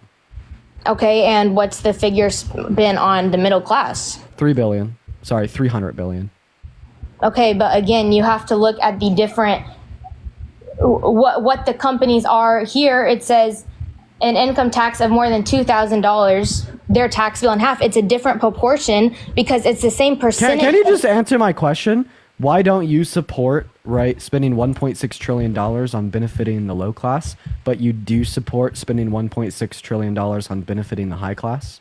It's a different ratio. You're not looking at the percentages. There's obviously going to be a higher amount of money spent on tax cuts with larger corporations. Robert, thank you for the $5 on Venmo. Saying you're not going to give a $100,000 tax cut to a $50,000 income family. I mean, the percentage, if you were to give the same $2,000 tax cut to Hey. So I was saying $1.6 trillion for something like a UBI or universal health care for the low class, right? And you said that you wouldn't support that. So then why would you support spending $1.6 trillion on the ultra wealthy, but not the low class? Again, I said that I would need more information on what exactly was going to be enacted. But like I said, I think those would be two different ones because universal health care would be encompassing of all people. When you're looking at incomes, it's way different for all the people involved. Like I said, a $2,000 tax cut for $1 billion corporation isn't going to do anything. A $2,000 tax cut for a really low income family is going to do the same thing that percentage would do for the higher corporation making more money. What the fuck are you, dude? I'm so confused on what you're yapping about, right? Like, if you want to talk about proportions, right, and how like we would expect richer people to get like more money, like proportion or like non-proportionately speaking, because they make more money. That's one thing, okay, but that's not what I'm asking you about. That's literally not what I'm asking you about at all. What I'm asking you about is just why would you support a program that invests $1.6 trillion into the high class, but not invest $1.6 trillion into the low class. You have like $1.6 trillion here, and you have like two groups of people standing in front of you, the ultra wealthy and the homeless, and you're like, I wouldn't support giving it to the homeless, but you love giving it to the ultra wealthy. Okay? So I would say that I'm just asking you why. I would say that when you asked me that, I knew you were comparing the two, and I know the facts of what the money is spent, and like I said, the proportions of going into the... It has nothing to do with proportions. Yes, it does, because when it comes down to, if we're spending money on homelessness, then it's all just one area. That's what I'm trying to say. Like, it's just one flat... Just like like the one area of people making over $400,000 a year in the ultra wealthy corporations. Yeah, but that's what I'm saying. The percentages are what you have to look at to make it even. Everyone's getting the same even amount. It's not that actually, no, that's not true. So 83% of the tax cuts in the bill went to the top 1%, meaning it disproportionately favored them? What was that? Can you repeat that? The bill disproportionately favored rich people. But like, once again, the question that I'm asking you has nothing to do with the proportionate spending I just of don't Trump's think the two tax. correlate. Bro, I don't think the let me, two correlate. bro. You have to let me talk. You're being very dense. So first of all, you're saying that the Tax Cuts and Jobs Act proportionately spread money from the low class to the high class. That claim in of itself is wrong. Okay, right? Because 83% of the cuts in the bill went to the top 1%. Okay, And that right? would If be this bill was because- proportionate to how much money they pay out in taxes, half of that would have went to the top 1%. Only 45% of the cuts in the bill should have went to the top 1%, but 83% of the tax cuts in the bill went to the top 1%. But the question I'm asking you has nothing to do with Trump's tax cuts. The question I'm asking you is why would you support spending $1.6 trillion on those tax cuts for the ultra wealthy, but then completely separately not support spending $1.6 trillion on universal health care for all homeless people in America? All right? We're just taking this $1.6 trillion and we are trying to determine how we want to spend it. And you have made the determination that it would be a good thing to spend this on making the ultra wealthy have the ability to buy an extra yacht at the end of the year, but it would be a bad thing to spend this on making sure that there is free health care or a universal income for all homeless people in America. And all that I'm asking you here is why do you favor the ultra wealthy thinking they need more social safety nets compared to the bottom 1%? And you told me you're a Christian earlier too. What the fuck are you talking about? Right. So I wouldn't say that I favor one or the other. I think Sharon, thank you for the $10 on Venmo saying donation. Keep up the good work. I appreciate you for the $10 on Venmo, Sharon. W's in the chat for Sharon. I think obviously both could be helpful, and I think that what your point is trying to get to is, oh, well, if you support that, then XYZ. But I'm saying that I think if you have the money to go and pick one, yeah, I would say go and help the homeless people. But I think there's other things that you can do to implement that would go and So you'd support tax policy that actually benefits like the average working class American and the low and the middle class more than rich people? So I'm saying those can be two separate things. So I just want to clarify. Would you support policy that disproportionately favored rich people or policy that disproportionately favored the low and the middle class? I would say I would want an equal policy. Okay. So what if we don't have equal policy? You have two options. One disproportionately favors rich people. One favors the average working class American. I mean, I guess in the instance, a middle class person, but and again, what you're going to point to, Trump isn't leaving all the middle class Great. families to So the you would prefer policy that benefited the average American more than the top 1% over policy that benefited the top 1% over the average American, right? And this is why you should vote for Harris. Because Harris's tax policy is going to benefit 100 million American workers in the low and the middle class through things such as increasing the child tax credit, introducing a $25,000 first-time homebuyer subsidy, a $50,000 subsidy for first-time business owners as well, caps on the price of any prescription drug for all American citizens, and she knows exactly how she's going to pay for it by increasing the corporate tax rate and essentially introducing wealth taxes on the ultra-wealthy. Now, Trump's tax policy disproportionately favors the ultra wealthy. He wants to spend $4 trillion on tax cuts, that 83% of the tax cuts in the bill go to the ultra wealthy, disproportionately favoring them, with no clue how he's going to pay for that $4 trillion. So in accordance with your own statements, that if you had to pick, you'd prefer the policy that made the average American better off in comparison to the ultra wealthy, you're essentially saying that you'd pick Harris over Trump. So to all of your points that you just said about Kamala's policy that she's planning on doing, like talking about during Trump's presidency, he himself doubled the child tax credit, like you're saying Kamala's going to do. It's doubled every 10 years historically speaking. It was also doubled under Bush. In fact, we'd say it would be atypical and weird if Trump didn't double the child tax credit. That has nothing to do with how his policy disproportionately benefits the ultra wealthy. I'm getting really annoyed by you because what you're doing is you're not hearing me, you're not listening to me, you're not responding to me, you're being dense. I've explained to you at least 15 times now how a policy can disproportionately favor one class over another class while also offering some incentives to that one class. Okay, so ask me a question. Okay, ma'am, I just did. You didn't listen. You said what you explained to me. Could you tell me what I explained to you before you talked last time? when I was talking about Harris's tax policy and Trump's tax policy? What was I explaining to you? You're saying one disproportionately favors the higher class and one disproportionately favors the middle class. Yeah, essentially, right? So if you would prefer the policy that would favor the average working class American over the rich men, well, then you should vote for Harris because that's what her tax policy intends to do. Okay, so even if I sat here and said, yes, I agree with that 1 point, that 1 point wouldn't be something that tips me over to say, all right, I'm voting for Harris now. Okay. All right. So then I just ask you, even though you can recognize that Harris's tax policy is better than Trump's, what other reason do you have to vote for Trump over Harris? So, I mean, do you have anything specifically you want to talk about, or? No, I'm asking you, like, what reason you have? Oh, I would say another thing that I really like that he's brought up this year that a lot of people haven't brought up is how he's wanting to help pay for IVF treatment.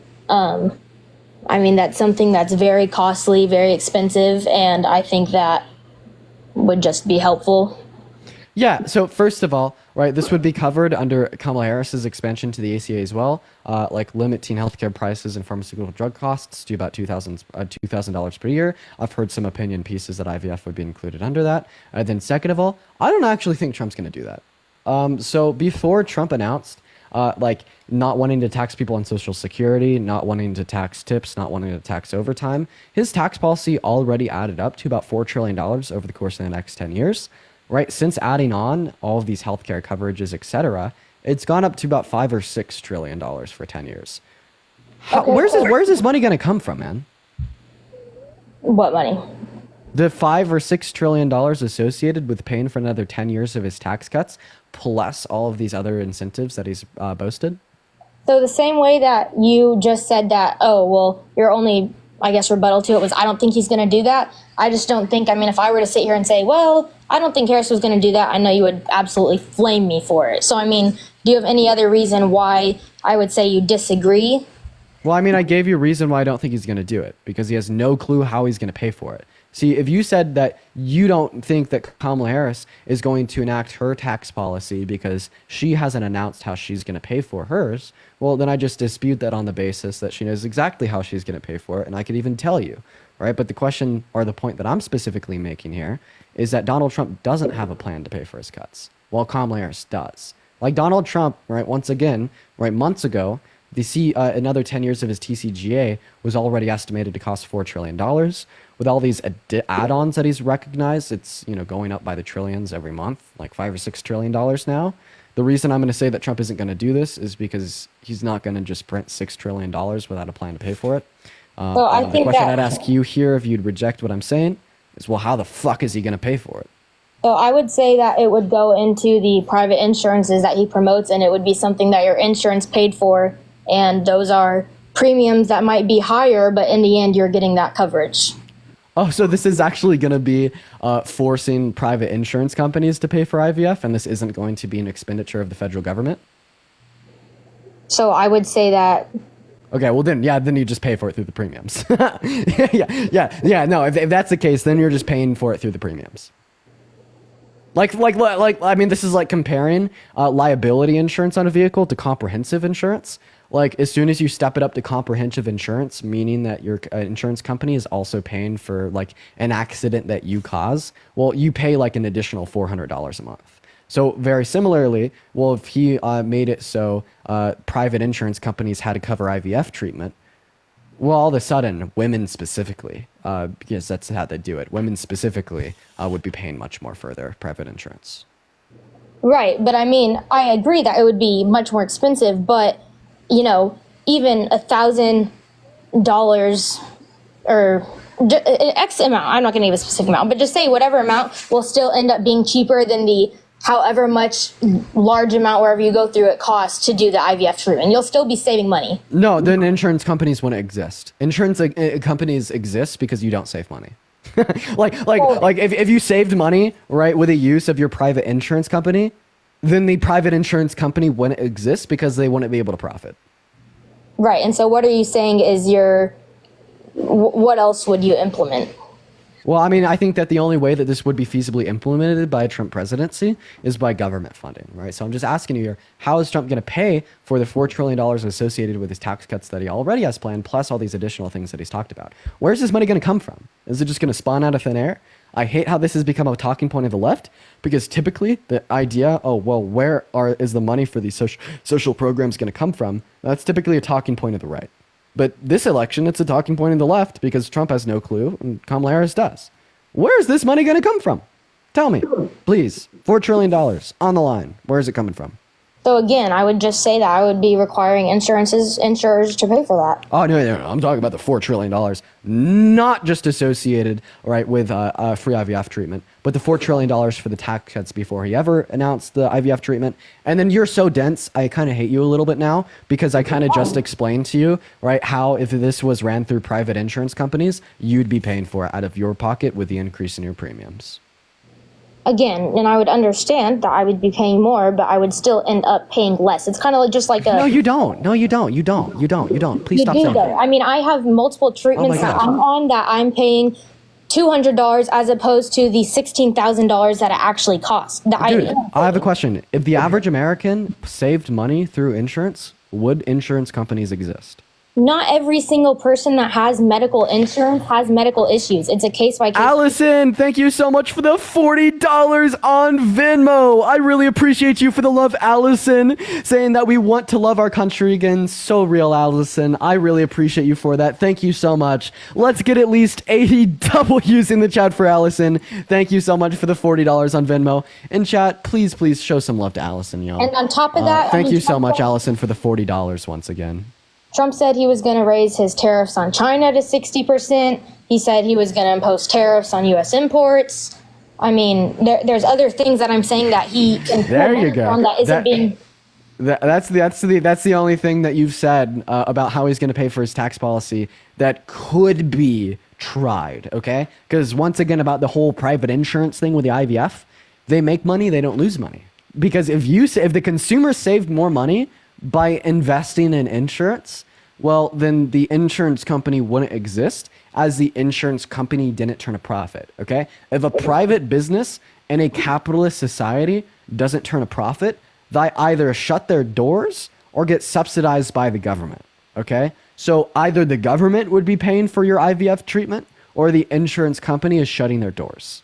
So second of all, you said that these tariffs are going to pay for the trillions of dollars associated with his tax plans. So that is economically not feasible, because if he tried to implement it, it would just be regressive and destroy the low and the middle class. Tariffs cause inflation, okay? Right? That's not the way that we want to incentivize American manufacturing, because it makes your life worse. And so how much are you saying it's going to, I mean, what are your stats for that, I guess? Yeah, sure. I could give you two reasons insofar as why tariffs cause inflation. The first and obvious, most intuitive reason would be, well, that tax on that import is passed off to the consumer at the store, okay? Right? Because obviously the person making the good and importing it to our country isn't going to want to take that burden in full. The second reason insofar as why tariffs cause inflation is, well, when you have a consistent demand with a decreased supply, tariffs would decrease supply. The equilibrium price goes up, which is also inflationary. Okay? All right. And then another thing here about IVF. Earlier, you said that you're a Christian and that you think abortion's immoral. IVF treatment results in the unnecessary deaths of millions of conceived zygotes. In accordance with your worldview, killing a conceived zygote should be just as immoral as killing you or me. So why do you support Trump saying that he wants more people to get IVF for cheaper when it is the case that causes murder? So are you referring to a miscarriage? No, I'm referring to IVF. IVF, right? So they take these conceived zygotes, these fertilized eggs, all right, and they store them in warehouses, and a lot of those fertilized eggs die. So I would say that the difference in the fertilized egg that dies is it hasn't been implanted into a human, and aside from that fact of implanting it into human, again, at that point, I'm not saying that I think, I guess I should have made this more clear if it's not, that up to 6 When does human life start? So a lot of people on the right say it starts at conception. I would say that an abortion should be allowed up to 6 weeks I would say that when Okay, so you're okay with murder under your worldview. Because if human life starts at the moment of conception and all human life is just as valuable as the next, right, So I what this just would said mean that is I that didn't you're agree literally with that. advocating for legalized murder. I just said that I didn't agree with that, the same way that I would say when you use the example of, when you're in a lab and you have the fertilized egg needs more nourishment and it can't survive I on gotta its ask own. you a question. So when a pro-choicer says that they think abortion's okay because it's not alive until birth, how do you feel about that argument? Do you think that's pretty dumb? Could you restate your question?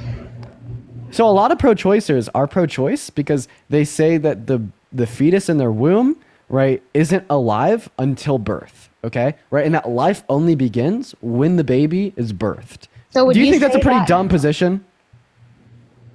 Yes. And you'd say that that's a dumb position because it's like against science, because science says that life begins at conception.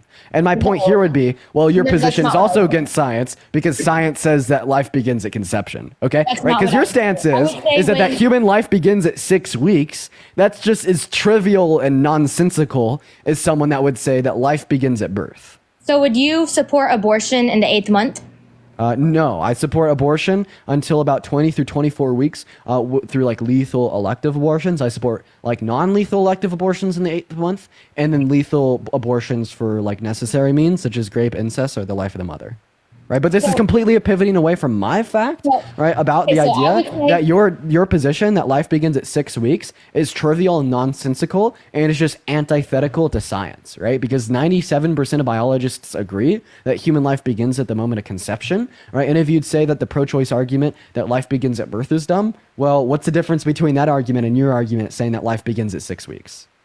So the difference in the argument, like you just said, is that pro-lifers, I don't want to say it wrong, but I guess pro-choice believes that, or pro-life believes that the baby is not alive or a living being until it is born. That is where I do not agree. I believe that at 6 weeks, when, brain waves start developing, after that, there starts to be a heartbeat, there starts to be eyes forming, things like that, where when Parker said on the debate that, oh, well, the same thing of when there's a dead person and they have brainwaves, it's the same way. Well, no, like mentioned, these brainwaves in these babies with the nourishment of their mother are going to grow, and from there they are living. It's like somebody's sick. It's their medicine that's helping to mend them. In this case, the thing with the brainwaves in a dead person is different because there's no chance of viability from that. The viability in the pregnancy is what allows the baby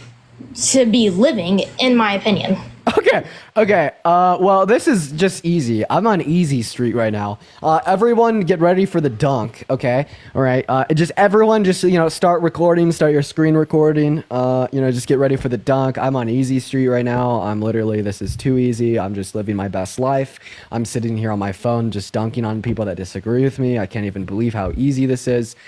You said that life begins at viability. Viability occurs at 20 weeks.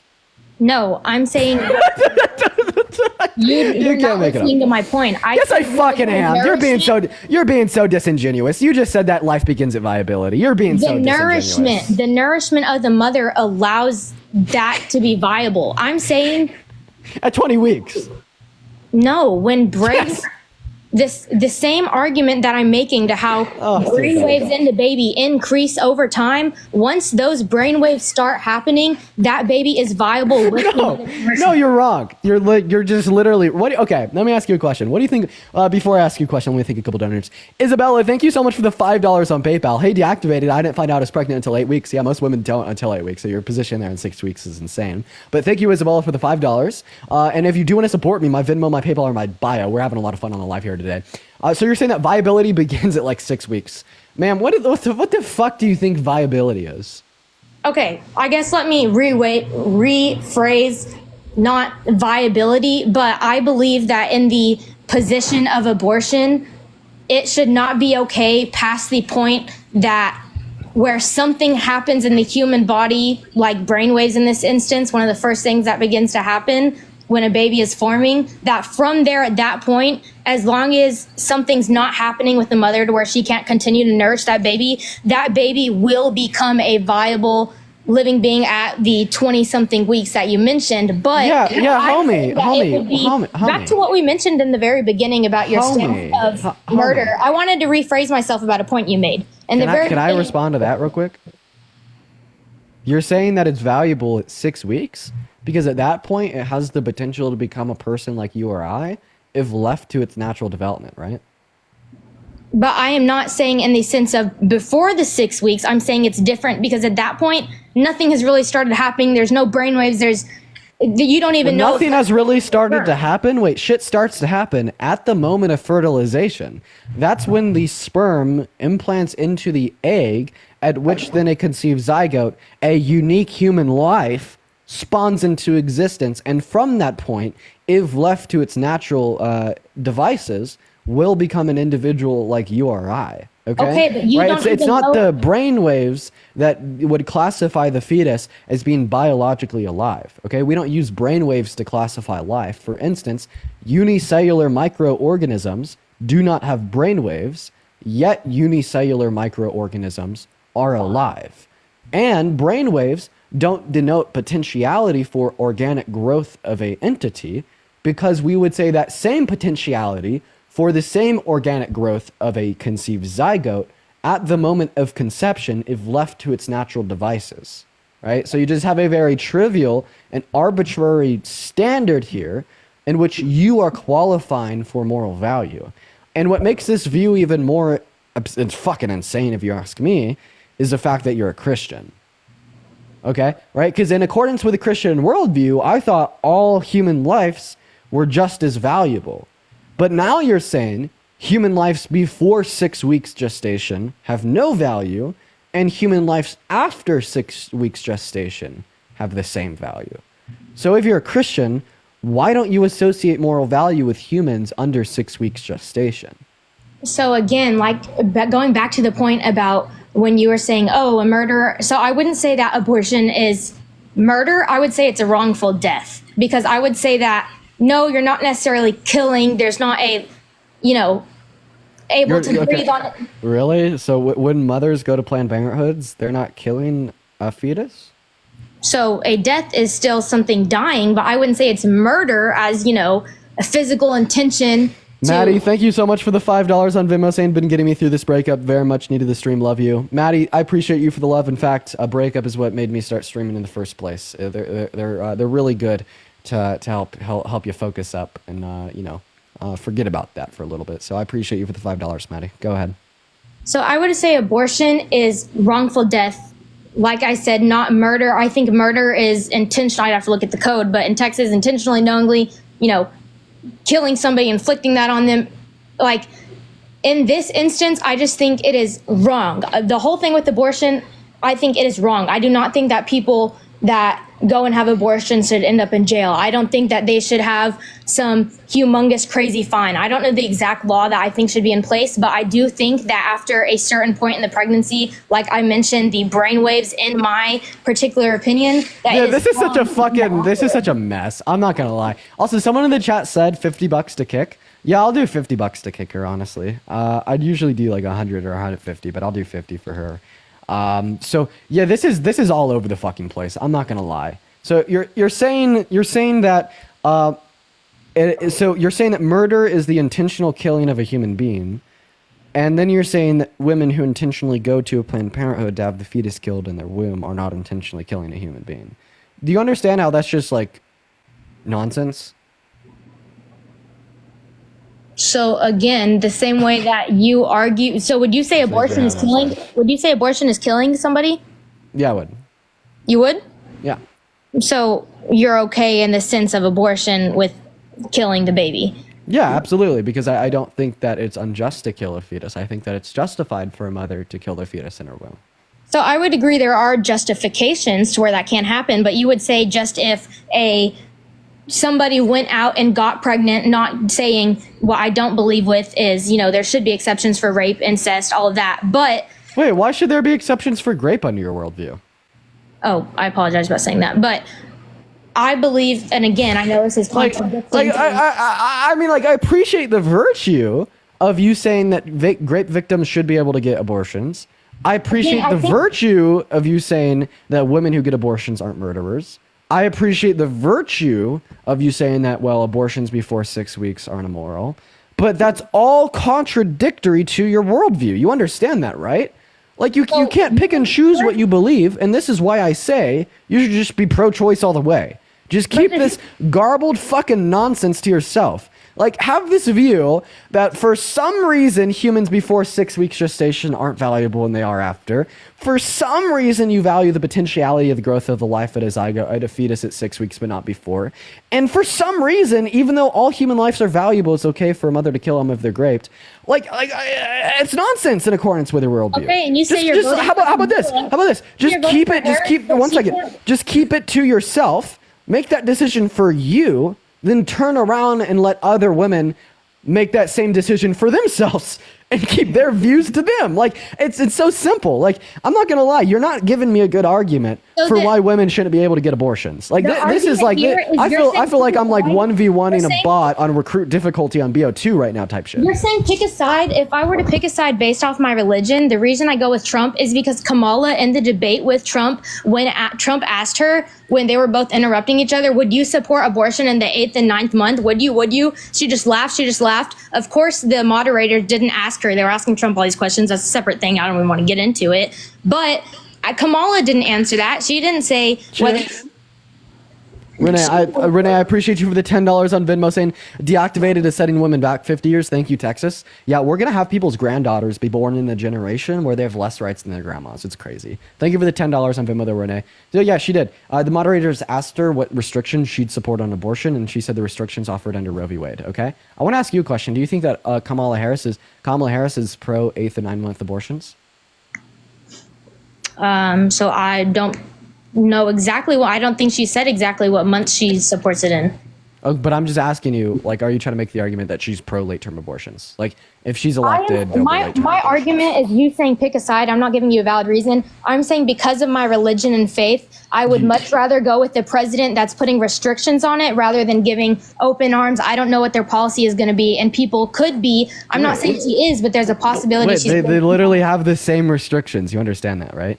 So after the point of viability, the provisions under Roe v. Wade allow the state to legislate on the access to elective abortions. And that same 7th, 8th, and 9th month under Trump's worldview, the states also have those same rights to legislate on access to abortions. Like, there's literally no distinction you're saying between the Harris and policies Trump. of late-term abortions between Donald Trump and Kamala Harris. Both individuals' policies allows the states to legislate on elective access. So you're saying Kamala's abortion policy is the exact same as Trump's? And the 7th, 8th, and 9th month, the exact same. Okay, what about the 6th month? After 20 through 24 weeks. So what Roe that v. would Wade be- does is it protects lethal elective access to abortion before viability, but then after viability, it allows the states to legislate on the access to it.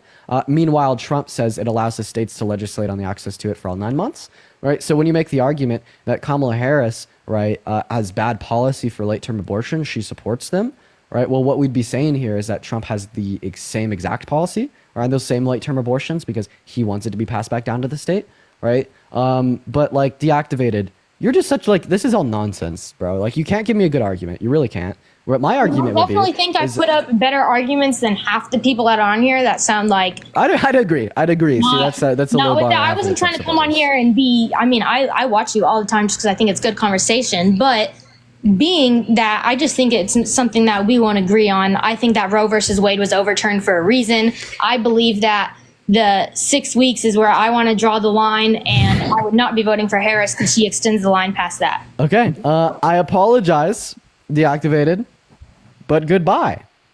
And thank you, Elizabeth, for the $50 on Venmo to kick the guest. Let's get some massive W's in the comment section for Elizabeth right now with the $50 on Venmo to kick the guest. Elizabeth says, I low-key feel powerful when you offer the kick 'em amount. Realistically, though, she needs to get her thoughts together. Please kick her now. Let's get some massive W's for Elizabeth down below right now for the $50. Holy shit, at least 500 W's for Elizabeth. Thank you so much. And Amanda with a $20 on Venmo saying, as someone who's been raped and had an abortion, Please don't act like you know what that feels like. I've also had a miscarriage and love having access to a doctor from the DNC. I hate it when the white men in Washington, D.C. act what they know is what that feels like, thereby enacting legislation to prevent that decision from being in the hands of the woman and the doctor. Thank you so much for the $20. I really appreciate you for the love there, Amanda. And then also Renee with a $40 on Venmo to kick her. Maybe it will help her read. Renee, thank you so much for the $40 on Venmo. Let's get some W's for Renee, Amanda, and Elizabeth in the chat right now. I really appreciate y'all for the insane love on Venmo. I thank y'all so much. Y'all are so incredibly kind. Yo, Let's get some W's in the chat for Renee, Amanda, and Elizabeth. Y'all are so awesome. If anyone else wants to support me, my Venmo, my PayPal, they are in the bio. I get 100% of the proceeds on those platforms compared to about 30 here on TikTok. Y'all are phenomenal. Thank you guys so much for the love. Hi, I already know that you're voting for Trump. Why are you voting for Trump? Is it because she's black and a woman? No, Dean, I don't vote for the president depending on race. So the reason I'm voting for Trump is because really, I'm surprised. You're like one of the most racist, misogynistic people I've ever had on my platform. Well, I found Christ. Maybe you should too, Dean. Oh wait, you actually like became a slightly better person because you co-signed to religious beliefs?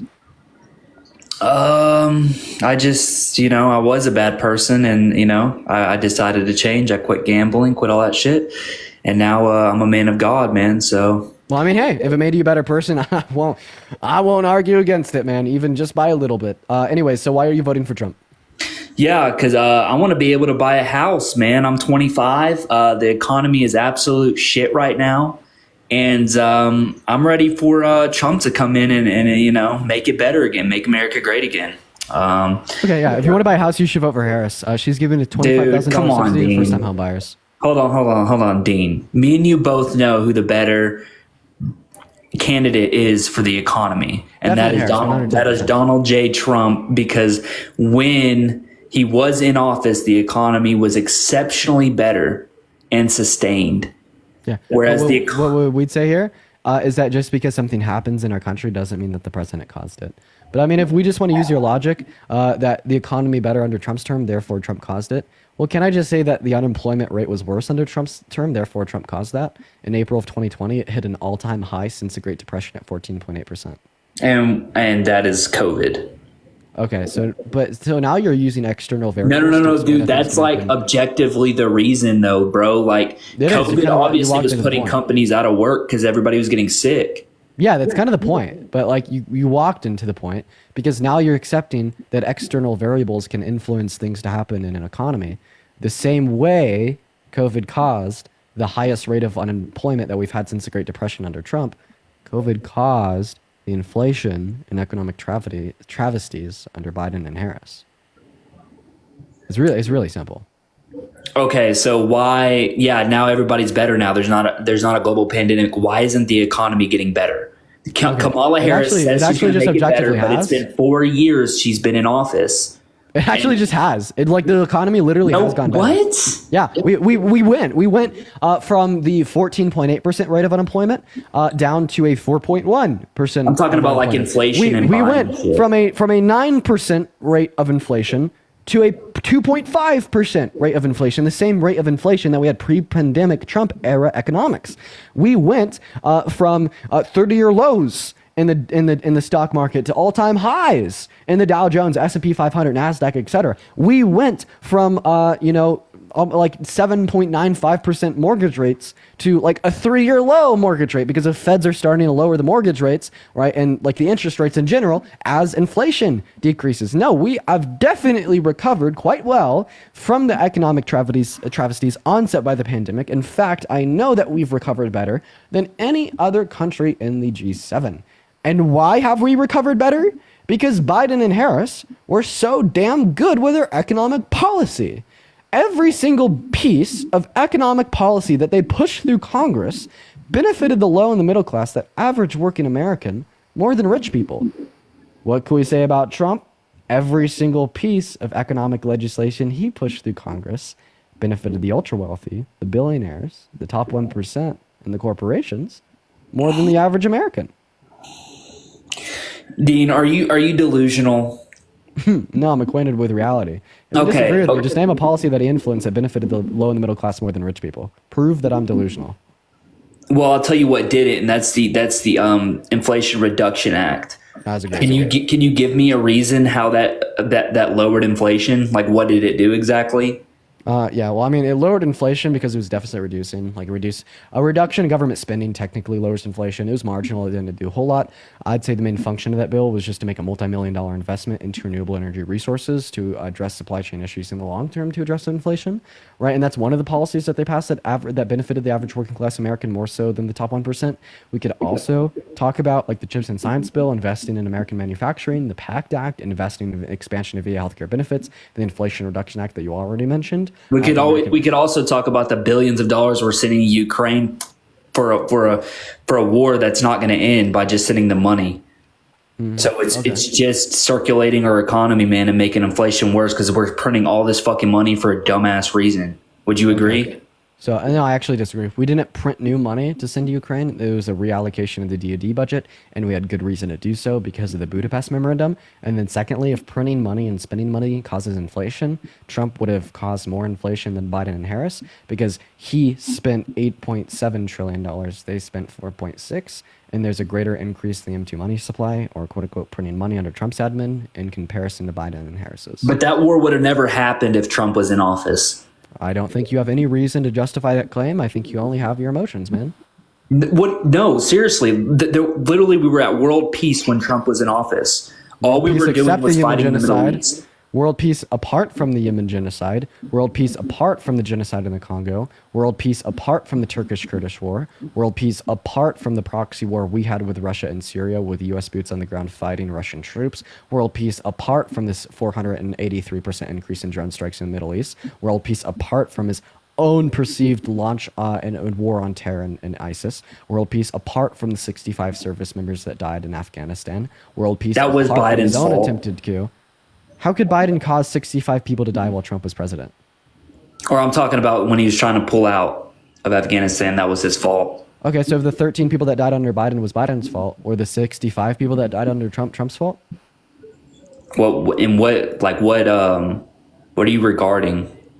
Yeah, they died in Afghanistan. No, that was just an unfortunate thing of war. That wasn't Trump's fault. Trump did nothing to cause that. Okay, what did Biden do to cause the 13 service members to die? Yeah, he just pulled them out without any guidance. He didn't even let them know. He just pulled them out, and then they were left with nothing. Without guidance. And we just left them with equipment. We just left our equipment there that cost millions of dollars that we could have given to the homeless. So that was also stupid, just leaving equipment there. Okay, we're gonna give tanks to homeless people? I mean, we could sell them and literally it's just a waste of money just leaving our equipment there, bro. No, it would have been a waste of money to bring them home. So the reason that we left our equipment there and destroyed it was because it was more cost effective to destroy it than to ship it all back home. And then second of all, you're saying that he caused it because of a lack of guidance with a pullout. So in other words, if he had guidance with a pullout, they wouldn't have died.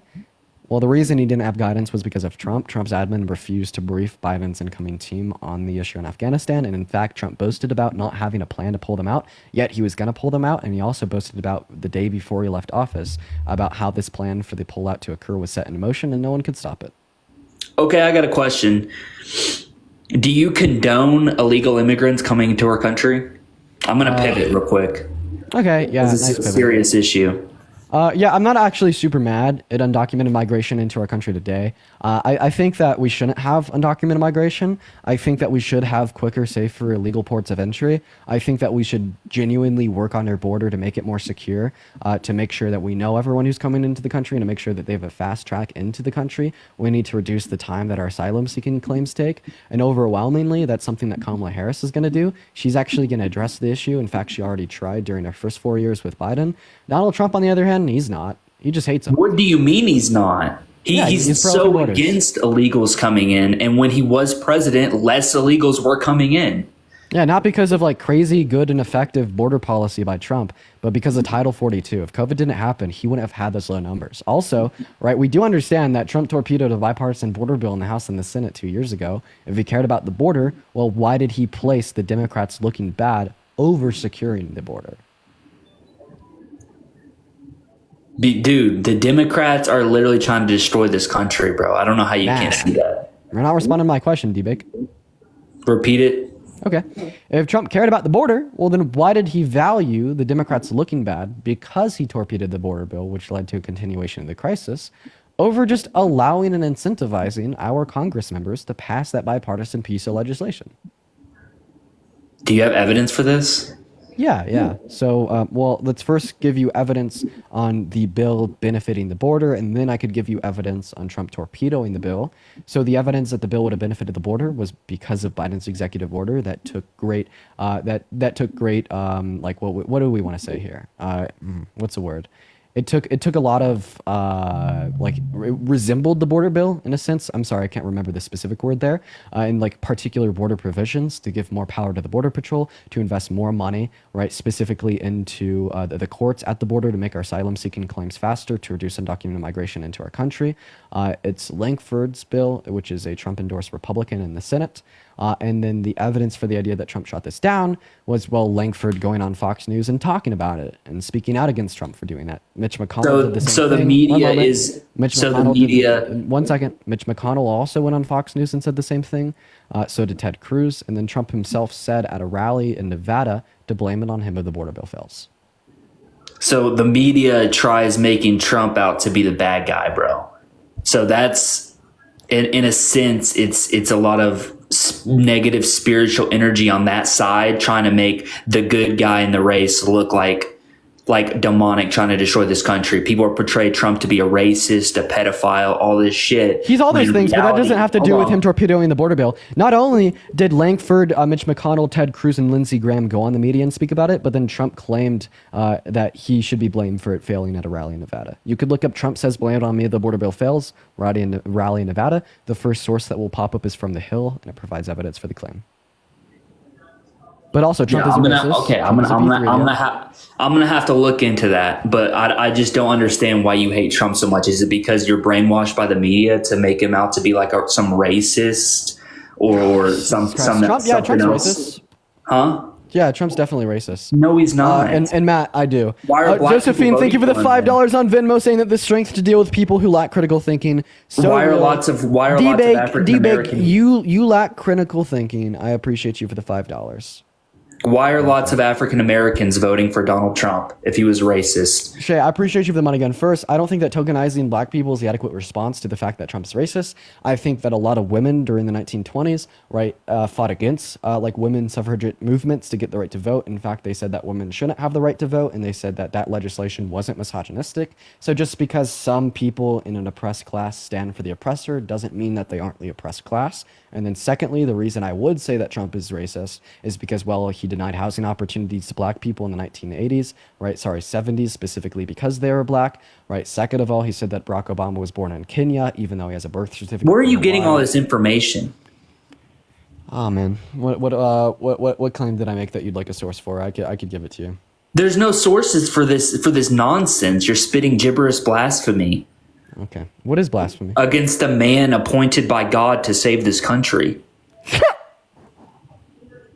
Wait. What is he gonna do? Die, raise from the dead 3 days later, and bang another porn star or sexualize another child? Is that a man of God, D-Bake? Okay, first off, we can go with that Stormy Daniels claim. Stormy Daniels is a porn star wanting to be objectified. First off. Second off, Trump didn't do anything to her. She's lying. Okay, so yeah, so what? So she was okay. I think you're confusing like the 34 felonies, right? Specifically, that convicted Trump of financial fraud for paying Stormy Daniels off, like to stay quiet about sleeping with him before the 2016 election, in the civil court that held Trump liable for raping another woman, completely separate cases. And then secondly, just because someone is a P-star doesn't mean that they want to be objectified. And then, like, thirdly, I don't see how those 2 points relate. Thank you so much for the $5 on Venmo, Bethany. Let's get some W's for Bethany in the chat. Thank you so much for the $5. Trump even said it. He said this country needs a savior, and he admitted that savior is not him. It's Jesus Christ, bro. He's a man of God. So why do you think Kamala that Harris is not? She wants to take God out of these schools. She wants to take God out of this country. Okay. Okay, I have a question. If Trump was a man of God, then why is he sexualizing little girls, boasted about grabbing women by the P word without asking first, but not civilly liable for raping one, boasted about dating his daughter if it wasn't his daughter, cheated on all... Because they're trying to slander him, man. They've tried taking him out twice physically. They've tried taking him out of this world. Wait, you understand, like, the points that I'm making here, they're not slander, right, from other people. These are words coming out of Donald Trump's own mouth. Like, when I say that Donald Trump has sexualized little girls, well, I'm referencing... No, Dean, hold on. No normal person would admit to doing that. Yeah, Trump's not a normal person. I'm glad you see that. Yeah, can you pull something up of Trump admitting to doing these claims that you're portraying him? Oh, yeah, of course, man. You're going up the escalator? I'm going to be dating her. Dude, I've seen this. That's taken out of context. Okay, so what context makes this not the sexualization? He's not talking to that little girl. Okay, who's he talking to? Somebody else in the video. He's not talking to that. How do you know he's talking to exactly to that little girl? Like, because he said that he was going to be dating her in 10 years if it was an adult woman. Why? Maybe he's talking about her mom or something. Okay, well, I mean, if he was talking about his mom, then why is it the case that he said he'd be dating her in 10 years? Because if he was talking about someone that was over the age of 18, couldn't he just date them now? Obviously, what he'd be implying there when he says he's going to be dating the 10-year-old girl in 10 years is that he thinks she's real pretty and can't wait till she's legal to fuck her. I think that video's taken out of context. Not to mention that he asks her if she's going up the escalator, and then the literal girl says yeah. Okay, how do you explain during the debate all those mediators ganging up on Trump, asking him No, they ganged up on Kamala Harris. They ganged up on Kamala Harris. It was a 3v1 against Kamala Harris. No, you're saying bullshit. It was absolutely a 3v1 against Kamala Harris. They gave they gave him 7 to 8 more minutes. They gave him 7 to 8 more minutes to talk than Kamala Harris. No way, dude. Okay, you believe that Donald Trump was sent here by God to be your savior. It's quite yeah. I think he's appointed by God to save this country. I think name one policy. I think God kept him alive for a reason. Okay, but I have a question. Killed are pretty slim right now. Wait, I have a question. If God kept Trump alive for a reason, does that mean that Trump killed Corey Composure with a reason? The man that died?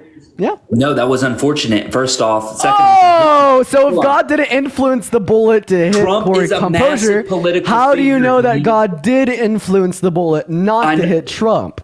Yeah, I know, because Trump is a massive guy in the political race right now. Cyber, thank you for the $2 on Venmo. I really appreciate you for the love. Thank you so much for the $2. 1 second, I'm thanking my donor. Hey, D-Bake, you need to wait your fucking turn to speak while I thank Cyber for donating $2 to me on Venmo. You need to learn some damn respect, boy. Okay? Settle down. I'm going to go back to what I was saying. Cyber, thank you for the $2 on Venmo. And Bethany with the $5 on Venmo as well. I really appreciate that. Thank you so much, Bethany and Cyber. Y'all are awesome. Anyways, so back to what I was saying. Glad to hear you pipe down. That's great. So you're saying that God sent Trump to save our country. Name one policy that Trump intends to place into law that's going to make our country better. First off, I don't know the exact policy names, but I know what he's going to do. Can I tell you that? Yeah. Okay, I'll tell you this. He's going to limit the amount of fucking immigrants coming into this country, committing crimes and eating dogs and cats of fellow citizens. Okay. Oh my God, you're so deluded. They're gonna eat the dogs. They're gonna eat the kitty cats and the doggy dogs. And before you know it, if Kamala Harris is elected, right now they're eating the doggy dogs. One moment, they're eating the doggy dogs and the kitty cats for lunch. But if Kamala Harris is elected, they might quite possibly be eating the goosey geese as well for dinner too. Oh, I just got a text. I better check that one out. That was very small compared to what illegal immigrants do in our country. Parker, are you being serious? What? Have a good one, bro. We're gonna go to move on to our next guest. What? Spam in the chat if you want to come up and debate. We're gonna go to move on to our ask if he was Seth. Sorry, I just kicked him. Yeah. We're going to move on to our next guest. James, I really appreciate you for the $50 on Venmo. I really appreciate you for the love. Let's get some massive W's in the chat for James with a $50 on Venmo. I want to see at least 500 W's for James, right, while we are getting our next guest up here to debate, y'all. So everybody make sure that we're double tapping away in that phone screen, but also massive W's to James saying, too bad you can't feed the hungry with all that cooking. I know. I wish. Well, maybe advocating for this will. W's for James in the chat. Thank you so much for the $10. Seriously, you are awesome, James. Thank you for the $50. And Jocelyn, thank you for the $5 on PayPal. W's for Jocelyn in the chat. W's for James and Jocelyn. And Lori with a $15 on Venmo. Let's get some W's in the comment section for Lori with a $15 on Venmo. You are awesome. Thank you so much, Lori. Also, the reason I kicked him is because he's a pedophile. Just wanted to clarify that. Hey, what's up, Shay? Are you voting for Trump? Yes, I am. Okay. Yeah. So why are you voting for Daipidon, the criminal, the felon? Robert with the flying jets. Yo, Robert, thank you so much for the flying jets, man. You're awesome. Let's get some massive W's down below for Robert for the flying jets. I really appreciate that. And Aaron with the $25 on Venmo for dealing with these idiots. Let's get at least 500 W's for Robert and $500 for Aaron. That is ERIN. Y'all are going off right now. Thank you guys so much for the love, Robert, Aaron, and James. Let's go. Anyways, why are you voting for Trump? It actually sucks that I feel like I have to vote for Trump, but I just feel like my life was a lot better when Trump was in office. I'm usually not very political, but I just How old are you? I feel this year it's just mostly important. I feel like how it's old a are vote you? for America. How old are you? I'm 26. Oh, okay. All right. Yeah, so just because your life was better under Trump doesn't mean that Trump caused your life to be better. I could say my life was worse because I didn't have a girlfriend. Does that mean I should vote for Harris to keep my girlfriend because Trump caused me to not have a girlfriend? No, it doesn't. I just feel like the economy was better. Like prices are all down, at least in my area. I don't know what it's like all over the country, but Yeah, but here's a very important question. How did Trump influence the economy to be better, or how did Biden and Harris influence the economy to be worse? that is a good question. Right. Because that's just like the next step in critical thought that we have to engage in to have a rational and informed decision in November. But then how come inflation has gone up during the Biden and Harris administration? For the same rate, it was for the same reason that employment hit an all-time high since the Great Depression under Trump's administration, COVID. Right? COVID. Yeah, COVID caused global inflation in every single country on the face of this planet, quite frankly. Right? However, we had the quickest rebound from it out of any country in the G7. Right, but like once it came down, it reached a spot where it wasn't going to get any lower. Okay, what do you mean by that? Like gas prices alone. I don't know what you mean. It reached Like the spot where it's when not Trump gonna was get when Trump was in office, gas where I lived was down. It got down to $1.79. Now I don't because see of the it. pandemic, because people weren't driving. Okay, so people have been driving since then for like 2 years. Yeah, I know, but like that's the reason why Gas should be around like $2.40 at least, not $4. Okay, well, the reason that we have higher gas prices now is because of a depleted global oil supply. Thank you for that, a mustache law. Go to CNN.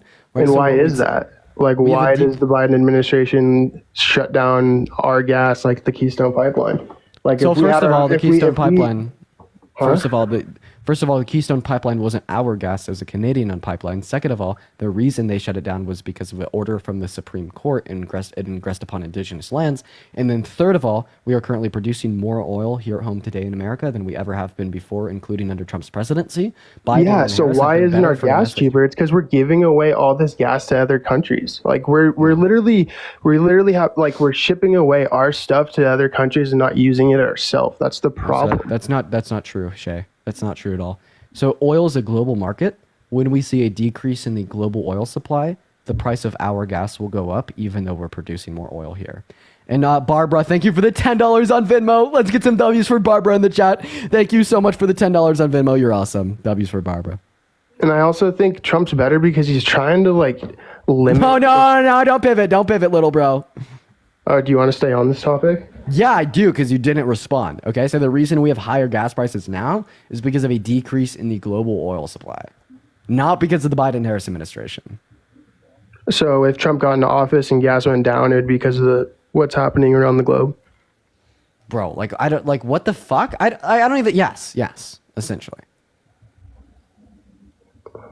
What are you even talking about? Like what? I just Can think you, that. so do you think that Biden and Harris caused higher gas prices? Inflation and government spending is what's causing everything to go up. It's not efficient. There's too much corruption. Like there's too much federal government power, which is what Trump's trying to get rid of. Give it to me. Okay. So government spending causes inflation. There was twice as much government spending under Trump than Biden and Harris. There was twice as much government spending during. Yeah. He added $8.7 trillion to our debt. Biden and Harris added 4.6. Because of COVID. So even when we would look at non-COVID related expenditures, he only added $4.8 trillion. Meanwhile, Biden and Harris added 2.2. Damn, that is crazy. Adrian, thank you for the $20 on PayPal. Let's get at least 200 W's in the chat for Adrian right now with the $20 on PayPal. That means the world to me, Adrian. I really appreciate you for your love and generosity. Your donations and everyone else's allows me to continue to do this every day. You are so awesome. Thank you for the love, Adrian. And then it's not even just about to do with gas. Like literally everything that has to do with my day-to-day life is like increased in price. Oh my God. Yeah, because inflation went up. Pipsqueak, how did the Biden-Harris administration cause your groceries to cost more? Give me the argument. Like, I guess you can't just blame that in his administration for that, but like, why is that happening? Dude, wasn't that like the first thing I told you? I swear to God, I have deja vu. Didn't I tell you like 45 seconds ago that we had global inflation caused by the pandemic, and this happened everywhere, every single country around the world? Yet we had the quickest response and rebound from it out of any country in the G7. Selective hearing? So, no, I'm sorry. So does that mean that inflation's the same around the whole world then? Like no one's prices have got back down to where they were pre-COVID? Yeah. So, I mean, countries that experience deflation experienced a recession, okay? Because that's what a deflation causes. But our rate of inflation right now is the same rate of inflation that we saw pre-pandemic Trump era economics. So we are currently at a 2.5%. Right? So yeah. Gas, you're pretty much saying gas will never get cheaper than what it is right now. I mean, the price of gas goes up and down. There's like a million economic variables that can impact that, because that is like based upon the local price of like what the supply is, what the demand is. So we could see like local deflation, like the price of gas, because that's just a global oil market. But like, yeah, I'd say that we wouldn't attribute that increasing rate of gasoline specifically to the Biden-Harris administration. We'd attribute that to a decrease in the global oil supply. We've already went over that a handful of times. But like, man, how about this? I want you to name one policy that the Biden-Harris administration signed into law that you thought was bad. Because I think everything they did was spectacular apart from their funding for Israel. So I want you to name one thing that they did that you thought was terrible. I don't like the support that we have in Ukraine. Okay. So you don't want to put America first, because that's what funding Ukraine does. We have an agreement with them from the 90s stating that we defend them if they're invaded. They're not even a part of NATO. Contractual agreement. They're not a part of NATO. This was an agreement made outside of NATO. It's called the Budapest Why would you make an Memorandum. agreement outside of NATO if we're just going to do the same thing? To denuclearize them. Okay. And then that also doesn't make any sense to me, because I guess it does make sense. Buddy, okay, I'm so sorry. You're being so intentionally dense if you think that honoring a contractual agreement that we have with a country doesn't make any sense. I mean, wasn't that a treaty that Ukraine broke anyway? How did Ukraine Well, because there was a treaty between Ukraine and Russia. The only way that Ukraine could have broken the Budapest Memorandum is if they had nuclear weapons. Ukraine does not have nuclear weapons. Ukraine does not have nuclear weapons. I'm thankful for that. But I mean, that also makes sense. Wait, you're thankful for Ukraine, the victim, not having nuclear weapons? Are you thankful for Russia having nuclear weapons? No, but I'm thankful that Ukraine doesn't have nuclear weapons. Okay. I'm not necessarily. Okay. So you buy. Okay, I want to ask you a question. Would you ever vote for someone that wanted to ban only black people from entering into our country? No. Okay. So then I wouldn't want to vote for anyone that's trying to like have anyone not come into our country. But there's a way of doing that. Really? There's a way of migration. So you never help America. This is completely separate from the border conversation. So I just want to clarify. You would never vote for anyone that just placed a blanket ban on one sect of people because of like race or religion from entering into our country. You never vote for someone that did that? I wouldn't say that. I feel like it's way more like there's way more to it. I don't agree with everything that Trump says or does. Oh man, here comes the dunk. I want all 6.2 thousand people to start double tapping. Quit your yapping. Quite frankly, quit the yapping. quit the yapping, quite frankly. I want all 6.2 thousand people to double tap on the fucking phone screen. So this man just said that he would never vote for a candidate. He wanted to blanket ban all like black people or all Christian individuals or all Muslim individuals from entering into our country. He said he'd never vote for a candidate that did that. So here's what I'm projecting. Shut up, buddy. Shut up, buddy. Shut up. Be quiet. Here's what I'm projecting. I'm going to play him this clip of Trump saying that he wanted to ban all new Muslim entries. And you know what's going to happen? He's going to be like, oh, and start backtracking and like, you know, do the MAGA gymnastics. So let's go ahead and see what he does. I'm going to go ahead and roll the clip and everyone observe the MAGA's reaction. Donald J. Trump is calling for a total and complete shutdown of Muslims entering the United States until our country's representatives can figure out what the hell is going on. Okay, so what gymnastics are you going to use to explain how you're voting for Trump while also simultaneously telling us all 45 seconds ago that you would never vote for someone that wanted to ban a sect of people from entering into our country like Trump wanted to do in the clip that I just played you? Explain. Let's see the mental contortion. Okay, I never said never. I said I wouldn't want to, and the whole clip said until our representatives can figure it out. It wasn't like a lifetime ban of Muslims couldn't come into our country. It's like the same problem we have now. We have to stop. Okay, we're gonna stop there. That's your mental contortion. So the first way that the Trump supporters will mentally contort themselves out of a scenario where they're just caught in a corner is by saying, oh, well, I didn't say that even though I did say that. So quite frankly, we do have 6,000 fact checkers watching the live. You did say you would never vote for someone that did these things, so you're already off to a bad foot. And then the second tool of gymnastics that you're using is, well, by saying he only wanted to temporarily persecute a group of people based upon their religion. He didn't want to do it forever. I'm going to go ahead and rate your mental gymnastics a good 7 or 8 out of 10. You could have done some extra work there with that second point. That was pretty intellectually lazy. I don't care if the prejudice and persecution is temporary. Like, when does our country come first? Like, when do we come first? You know what I mean? Like, we're the people that live here. We're the citizens. You know what I mean? Okay, so we should why do these immigrants get like way more benefits and get to come into the country? Okay, like, why are we helping immigrants? This is a bad mental gymnastic tool. Now you're just pivoting. I want to stay on topic. You said that you never vote for someone that wanted to ban all new black people from entering into our country. So why would you vote for someone that wanted to ban all new Muslims from entering into our country? I wouldn't. Dude. I feel like that's a loaded question. It's like that's not the purpose. Oh, it's a logical question. Loaded. Logical. Banning. No, like that's not what I'm trying to get at. That's not the right way of going about it. I don't know why. Like, I don't agree. Like I said, I don't agree with everything Trump says, which sucks. You know what I mean? Like, I don't really, and that's why I said in the very beginning, I don't really feel like I'm voting for Trump. I'm voting for like other things that America needs to gain back, in my opinion. Okay, you didn't answer my question though. You said you wouldn't vote for someone that wanted to ban all new black people from entering into the country. So why would you vote for someone that wanted to ban all new Muslims? I wouldn't want to.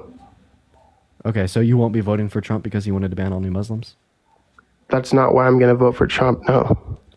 So if Trump said that he wanted to ban all new black people from entering into our country, is this a hypothetical question or about stuff that's actually going on in America right now? This is a hypothetical question. So if Trump said that he wanted to ban all new black people from entering into our country in 2016, would you be voting for him in November?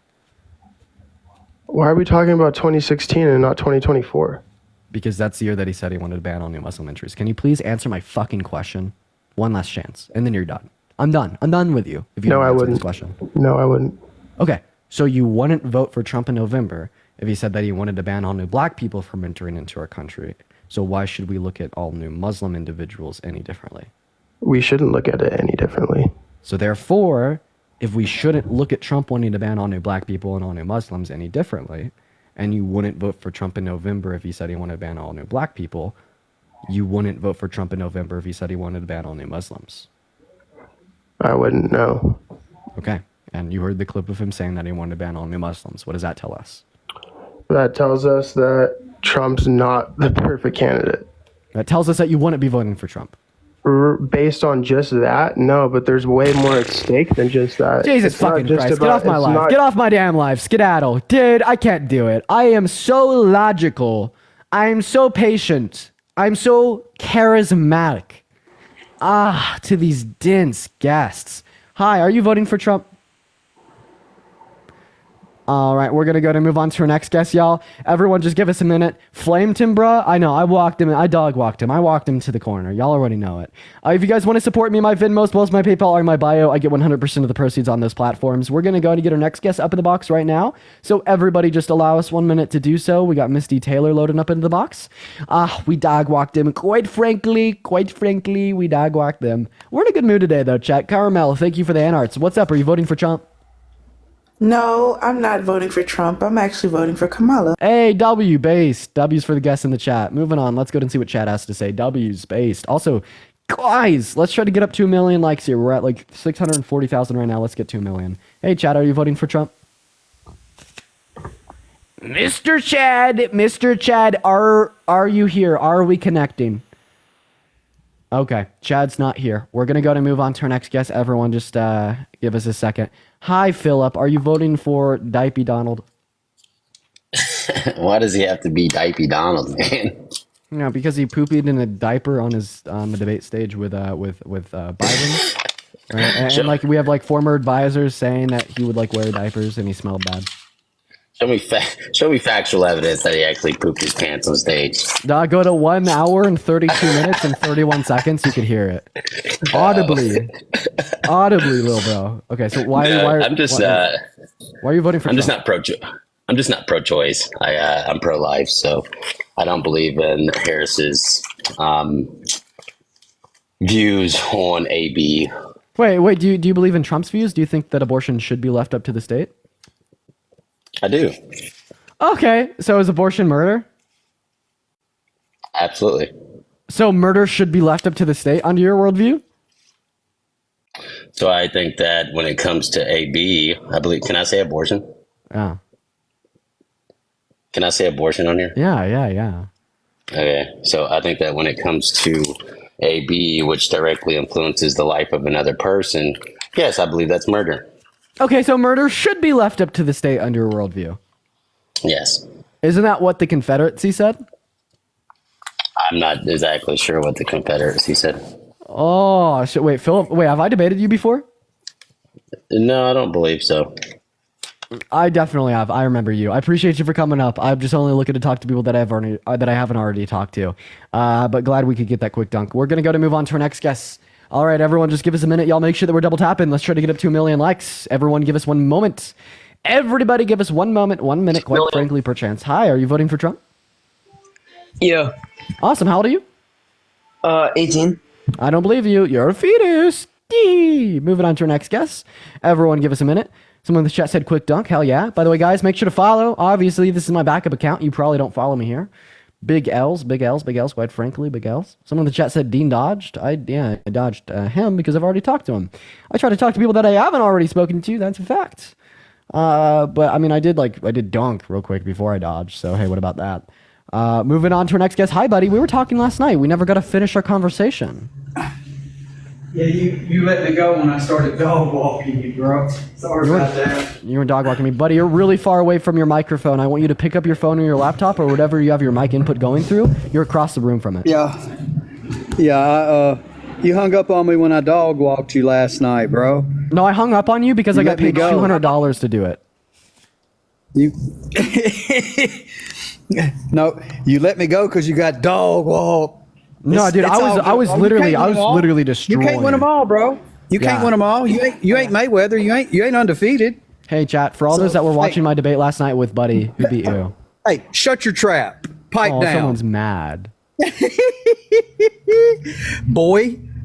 Okay, so I actually kind of wanted to finish our conversation where we picked up. So, Buddy, go ahead and let me talk real quick. Dog walk Dean in the comments, y'all. Dog walk Dean in the comments. So if you dog walked me, why are you scared of engaging? Thank you, Rusty, for the $20 on. If you dog walked me, then why are you scared of engaging in conversation with me? Because seemingly, right, if you truly did beat me in a discussion, then you'd be trying to let me speak and attempting to respond. But instead of doing that, you're coming up here and you're getting real scared and you're screaming over me with fake donations that you never got, and you're telling the comments to spam something. You're terrified of me. Why is that? Why is that? Devontae, thank you for the $10 on PayPal. He told me I can cut his yard and wash his hair because you're black. What? Yo, buddy. I mean your mic. Were you being racist to one of the people in my live?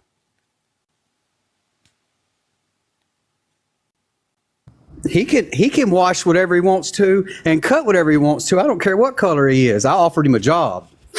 You know, he looked like he was unemployed. Wait. Why would you say that he looked like he was unemployed? I saw his profile. He went to stalking me, so I had to look back, and I dog walked him. What about him made him look like I'll be he dog was walking unemployed? all y'all. I'll be taking y'all to the cleaners, baby. How many continents are there? 7. How many oceans are there? 5. How many oceans are there? 5. How many oceans are there? There's Name 5. them. There's 5. Name them. Yeah. Name Sure. them. Pacific, Atlantic, Indian. Let's see here. Don't Google it. Oh my gosh, Dean don't know the 5 oceans, y'all. I mean, in the with all- comments, Dean with don't all- know the 5 oceans, y'all. I was in the middle of naming them: Pacific, Atlantic, Indian, Yeah. Southern, and Arctic. Oh my gosh. Sorry, Dean. You're not smarter than a 3rd grader.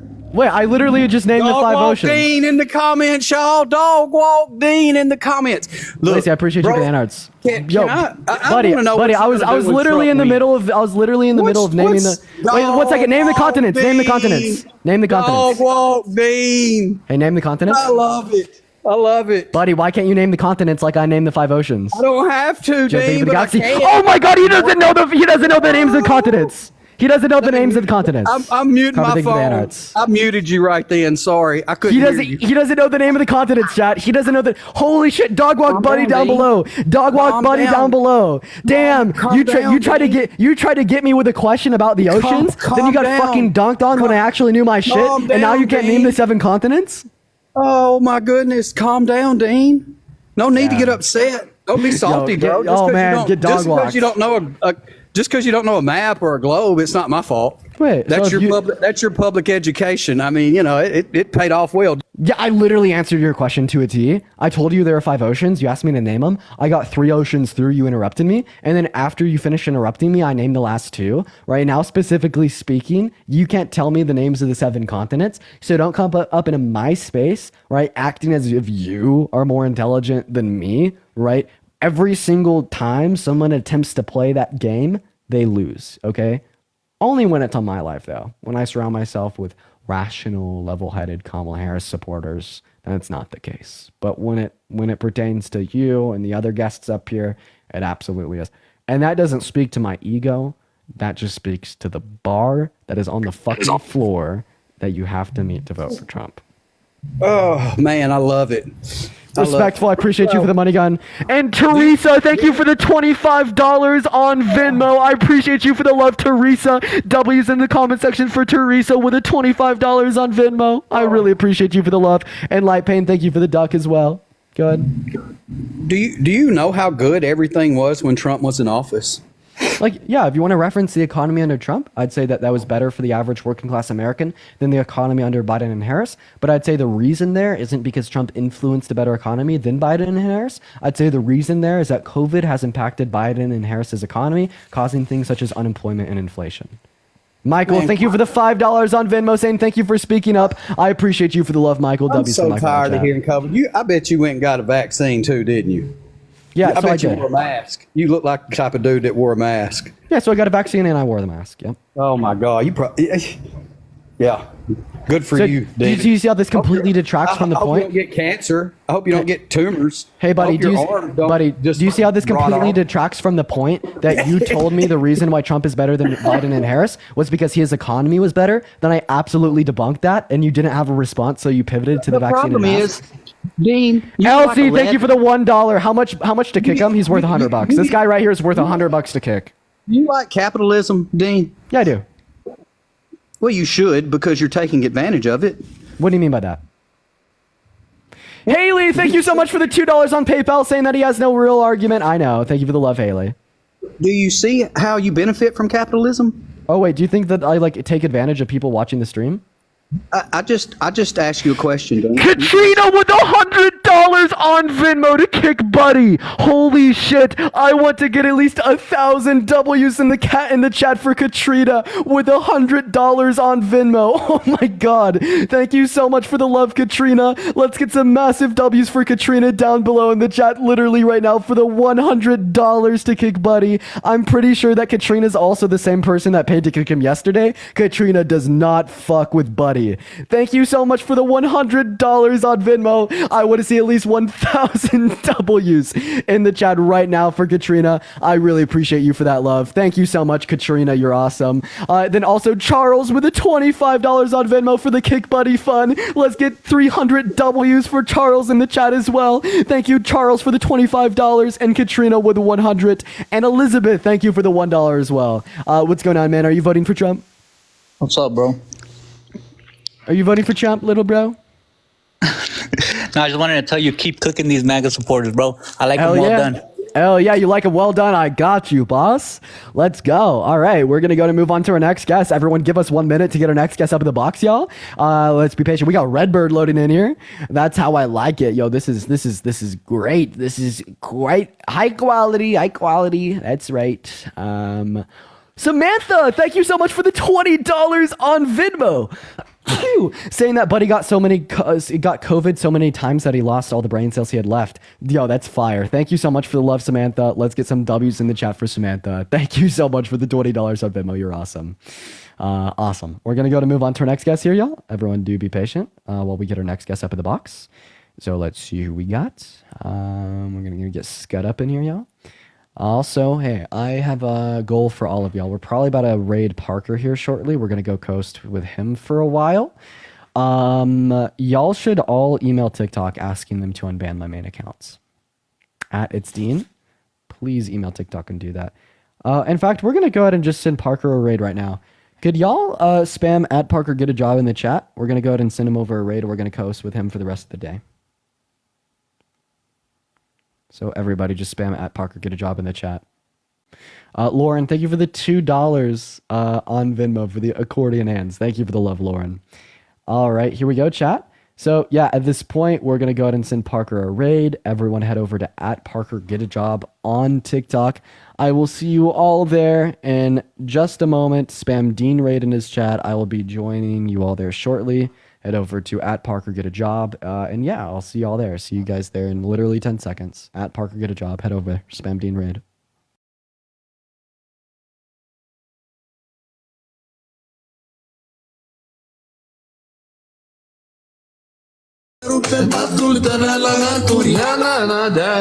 Și acolo top 1 avem Podiseus, locul 2 pe Mihaela, locul 3 Elenuța, locul 4 Lucian, locul 5 secundar Romeo. Da, adăugați top 5 și scrieți gata top în chat, vă rog. Pam, pam, pam, pam, pam, pam, ta, ta, ta,